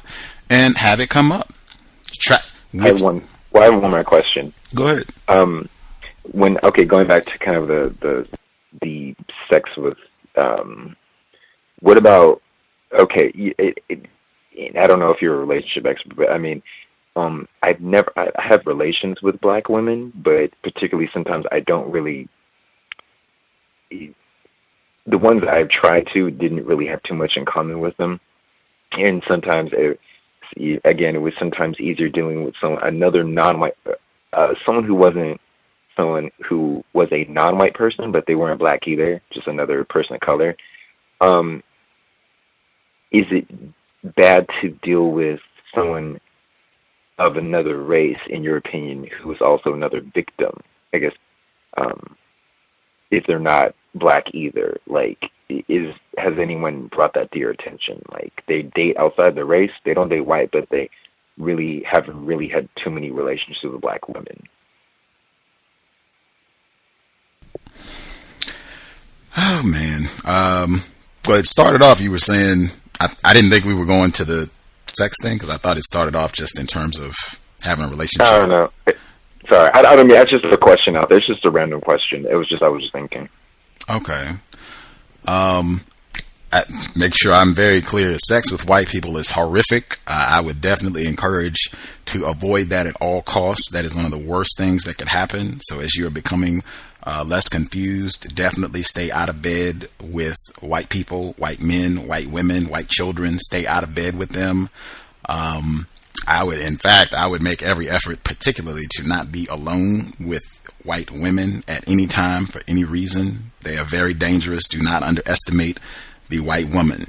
That said, the relationship thing, they're going to be difficult. You talked about, earlier, having poor quality relationships with black people in general. That is just a massive byproduct of what racism, white supremacy is all about. So I would say relationships in general, male, female, they are going to be way less than what you would like it to be. I think the system encourages black people to seek anything but a black person to be in a relationship with. I think that is a part of the anti-blackness, where we don't feel good about ourselves. We don't feel good about black people in general, and to do anything that we can to distance from that. So I think that can be just another mutation of how racism, white supremacy contaminates the way that we behave, even the choices that we make getting down to the bedroom. So I would say it might be, and again, I'm not trying to tell you what to do. You can think for yourself, come up with your own game plan for how you want to function as a victim of racism. But it might be helpful to abstain from sexual activity for a while, just while you are trying to get a better understanding. I think a lot of non-white people who've come on the program, who've talked about the process, and it is a process, it takes some time to really get to where you feel somewhat confident in your understanding of racism, white supremacy. I mean, we're still learning as long as the system exists, but until you get some confidence that you at least have the fundamentals about what racism, white supremacy is, how it works, what that means with regards to you being a non-white person, what that means with regards to the white people, your white, quote-unquote, white friends, what it means to be a white person, until you have more confidence in your understanding of all those different facets, it might be good to calm down on the sexual activity, because I've seen where it takes up a lot of time and energy. It produces a lot of emotion. It can produce a lot of confusion. And just because we are in a system of white supremacy, it's going to be more than likely, it's going to cause some frustration. It's going to be way less than what it should be if we were in a system of justice. So it might be good to just conserve your time and energy so that you can focus on yourself, taking care of yourself, doing things to improve yourself and to improve your understanding of racism, white supremacy. That might be the best way to go. But again, I don't know your situation as well as you do, and it's all about people thinking for themselves. But definitely don't be involved with a white person. That is the worst thing you could possibly do. I would say, with regards again to your white friends, just have dialogue with them. If they are really quote unquote friends, you should just be able to talk to them about racism, and in a comfortable manner. It shouldn't be something where I suspect you will be feeling nervous, just because I've been in that position. So I suspect there will be some nerves and you might be feeling a bit jittery. Take your time as you're comfortable, but I would look to have some dialogues with them about racism, where you're not accusing them, you're not attacking them, but just trying to get a better understanding, see what they think about racism and how it operates. You can compare and get, since you have multiple white friends, that could be extremely fruitful, because then you can compare and contrast responses that they give. If you're talking about racism and your quote unquote white friends are saying things like, oh, well, I think everybody is racist, and, you know, I think black people are racist too, and, you know, look at some of the things that Al Sharpton has said, and blah, blah, blah. If you see a pattern of your white friends saying that they think everybody is racist, that might be something to take note of. Think about that. If you have white female friends, I don't know what the gender breakdown is, but if you have white male friends and white female friends, might be interesting to do a comparison contrast. How do the white males respond? How do the white females respond? That could be interesting to make note of. If you've got access to a lot of white people that you spend time with and that you talk to, it can be very fruitful. Even just making observations, how they spend their time and energy, things that they bring up to talk to you about. You have got a lot of avenues to do some research, to do some experimenting, just a lot of room to study and get, you got them right at your fingertips. I've been saying on the program, you heard it said today, the problem is white people. In my view, the problem is right there with you on a regular basis. You have an up close front view of the problem, so you can study. If these are younger white people, that's even great. That's even better. They might be willing to be honest with you. But yeah, in fact, if you're down to do some research, you can come back and report after you've done some observing or done some dialogues with them. You can come back and report on how things went. I would be very interested to get an update on how all that progresses. If they stop talking to you, if they continue the dialogue, if they say they don't even want to talk about it, that also would be noteworthy. If they say this is something that I don't want to have dialogue about with you at all, that would be interesting. You can ask Dr. Wells in one of her hallmark questions. What do white people talk about when there are no non-white people around? That might be a question you want to ask all of them and see all of your quote-unquote white friends and see how they respond. Did they answer the question at all? Did they get angry? Did they get nervous? Do you sense a significant deviation from the way that they normally behave when they're around you? I've actually caught... the funny part is I go to this bar, and sometimes... there's a lot of white people going there, but sometimes I do catch people slipping. They forget that I'm black. They think that I'm in the room, and because I guess I'm the token black guy that they trust. And sometimes they'll have a conversation, and this older white guy went to this younger white woman and said, hey, yeah, there was this conversation. I heard this guy, he walked in and said, hey, are all the blacks cool in here? So I was like, oh, wow, so they have conversations, because I kind of know what white people talk about sometimes. When it has to do with race, it's kind of like they just can let the air out and just start cracking jokes and bust out the N-word sometimes. And because of that, I haven't really hung out with a few because of that reason. Because I didn't want to catch their sickness. If their white supremacy sickness, if that's where I should put it. Fascinating. I would write those down. If you can, remain calm and not take it personal and get agitated, and it might take some practice to get to that point, but if you can remain calm, I would try to hang out.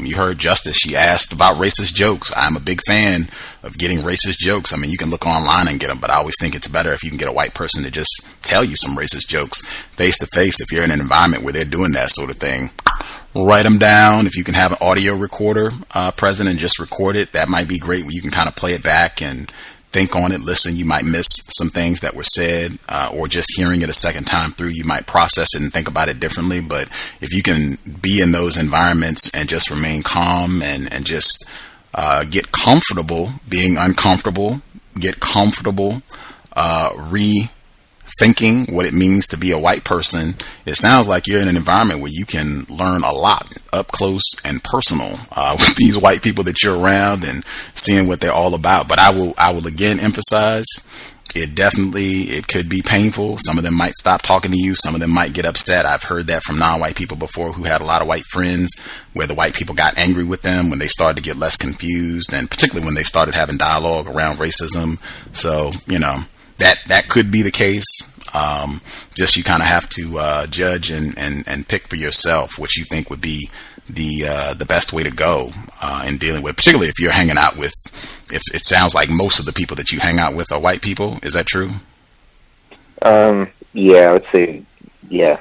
Yeah, that's so I will not lie to you. That is going to be tough if you stick with it and you are sticking. You're dedicated to becoming less confused about racism, white supremacy. That is going to be very tough. Coming to the realization, I could be wrong, but I don't think so, that all of the people that I've been accustomed to hanging around with are racists, white supremacists. That is going to be a tough one. Yeah, I'll leave it there. Some of the other folks checked in. I'll see if they had anything they wanted to add. We're already at the 3:40 mark, so hopefully we can condense all of this and people can say what they got to say. We can be done within 15 minutes, hopefully sooner than 15 minutes. We can be done and prepare for the next program. Let's see. Non-Mighty Wick, your line is open, and 1341, your line is open. Yeah. Can I be heard? Yes, sir. Yes. Can anyone hear me? Yes, sir. Yes, sir. Yeah, I can hear you. Okay, good deal. Good deal. I could probably be real quick. Did the non-white caller from the black male from California who was trying to get this feedback? Did you hear the beginning of the broadcast with the white guy today when he started talking about? Yeah, I heard. Stuff? Okay. It's just. I don't call that guy white though. I came in a little late. I didn't hear all of it. Okay. I came in maybe 30 minutes in. Okay, if you get a chance, he just admitted pretty much what white people tend to do, and I would say you should probably expect this, is that when you start, if you do choose to start dialoguing with your white pals about racism and stuff, or even if you're thinking about it and paying attention and you start talking about it, they usually get pretty hip that a non-white person is starting to think or pay attention to racism differently, and they tend to pass that information on to each other real quick. Can y'all hear me? So just expect that to happen. And once you start talking about it to one of them, if the other ones know about that, they're gonna pass that on to the rest of the team too. So can y'all hear me? We can hear you. I can. We can hear you. Okay. That's a great point. The networking. Hang on one second. Hang on one second. And the Semites of the Islamic faith and the Semites of the Hebrew faith, the Jew.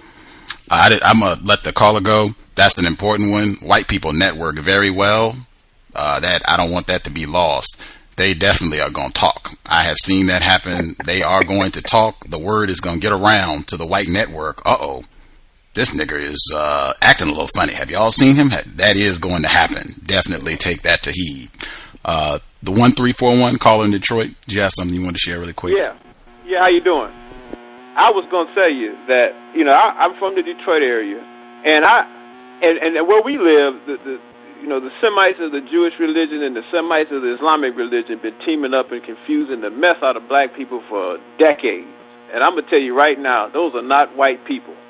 And I don't care what they say, they're not white. Now, they might be honorary white people, as the late John Henry Clark said, but they are not white. As you know as well as we know, as well as you know counter-racist science, white people do the classifying. They don't have to pass. When they're under pressure, they don't have to run away and hide. And like I said before, Hitler didn't gas no 6 million white folks. That was not a white guy. And see, Dr. Clark was interested. One thing he taught us about academics, particularly those people who call themselves Jews and Semites and stuff, they're academic vaudevillians. They play all kind of games with words. And that's one of the things we're going to have to get hip to as non-white people in the future, is to understand the difference between non-white and white, even if it looks the part, even if it's pretending to be the part. We got to learn how to sift through that. And I had to learn that the hard way growing up in Detroit, man, because we get played all day up in here from that group. Can I answer that question about the Semites and why white people are so-called go past for white? What I thought about that, I'd like to answer that question if I can. Still there? Yeah, I'm here. Yeah, it's kind of like the same thing I see in black people, right? You know how black people like to sit here doing, like, for example, the Dominicans and some Puerto Ricans say, "Oh, I'm black," or they say I'm Puerto Rican, not black. Those are all black that can swim, man.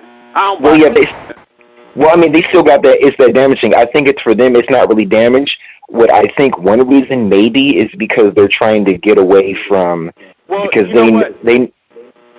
It does make sense what you're saying about them wanting to get away from, and it makes sense because you're trying to get pressure off of you. But the bottom line is, under a system of racism, white supremacy, white people do the classifying. They don't have to blend in. They don't have to ask permission to do. They don't have to front. They don't have to hide in plain sight. They just do. They just dig graves and cut heads every day of non-white people, and they don't have to play those games. Well, if they say they're like, if for instance, if someone says they're Native American, because sometimes I go on these websites, kind of online, like Facebook, some white person will look, this Nordic looking person will say they're, the Native American. I'm like, why the hell are you saying Native American? They're probably doing that just to get away from, I think they do it as a hobby, just because they can. Who? You talking about the Semites, or you talking about white? I'm talking about, well, what you're talking about, the Semites kind of saying they're not. Because they're not white. Yeah, they're not. White people don't have to run away from Hitler. See, if you white, you down. You ain't got to perform no neat tricks. You ain't got to do no parlor tricks to be down. You down. That's it. So are the Semites over there saying they're white? Well, that's what this guy was trying to propagate, was that he was actually a white man, but yet when he talked about his grandparent, he said, I'm listening to his last name, Bloom. I said, that's a Jewish guy. Jews ain't white. Not in the system of racism, white supremacy, they're not. But then he went on to talk about the system being artificial, but it's functional. See, that's the thing. It's functional. Oh, well, I think they're in that instance, when you say, these white people are, I think they're confusing what they are. Because on the European side, the Y chromosome, they're European. Mitochondrial-wise, on the mother side, they're not. If you got to run from Adolf Hitler, you ain't white. Yeah. That's real simple. You could talk about biology and chemistry if you want, but the real simple truth is, if you got to run under pressure from white supremacy, then you're not white. That's it. If you got to run, then you're not part. You're not down. I agree with that. That's what Neely Fuller basically tells you. If you they do the ass kicking. They ain't scared of no ass whipping. Think about it. Now, watch the language, please. You the clan. You riding on a horse. You the one telling the nigga to get out the house with else. You ain't running. You not running. White don't run. I agree with that. Yeah. We had one other person. This is the last call we're taking. Hang on a second. They got to go running. Hang on a second. We had one other person that dialed in. I wanted to get the last call in before we ride out for the program. I think this person is calling in from a blocked number. We're going to be brief so we can wrap the program up without having to be here all evening. Person that called in from a blocked number. Person that called in from a block number. Did you have a quick comment you wanted to get in? I just wanted to say that Hitler is dead, and the main racist known as C.O.W.S is white. Yeah, he calls himself a Jew. I just want to point that out there.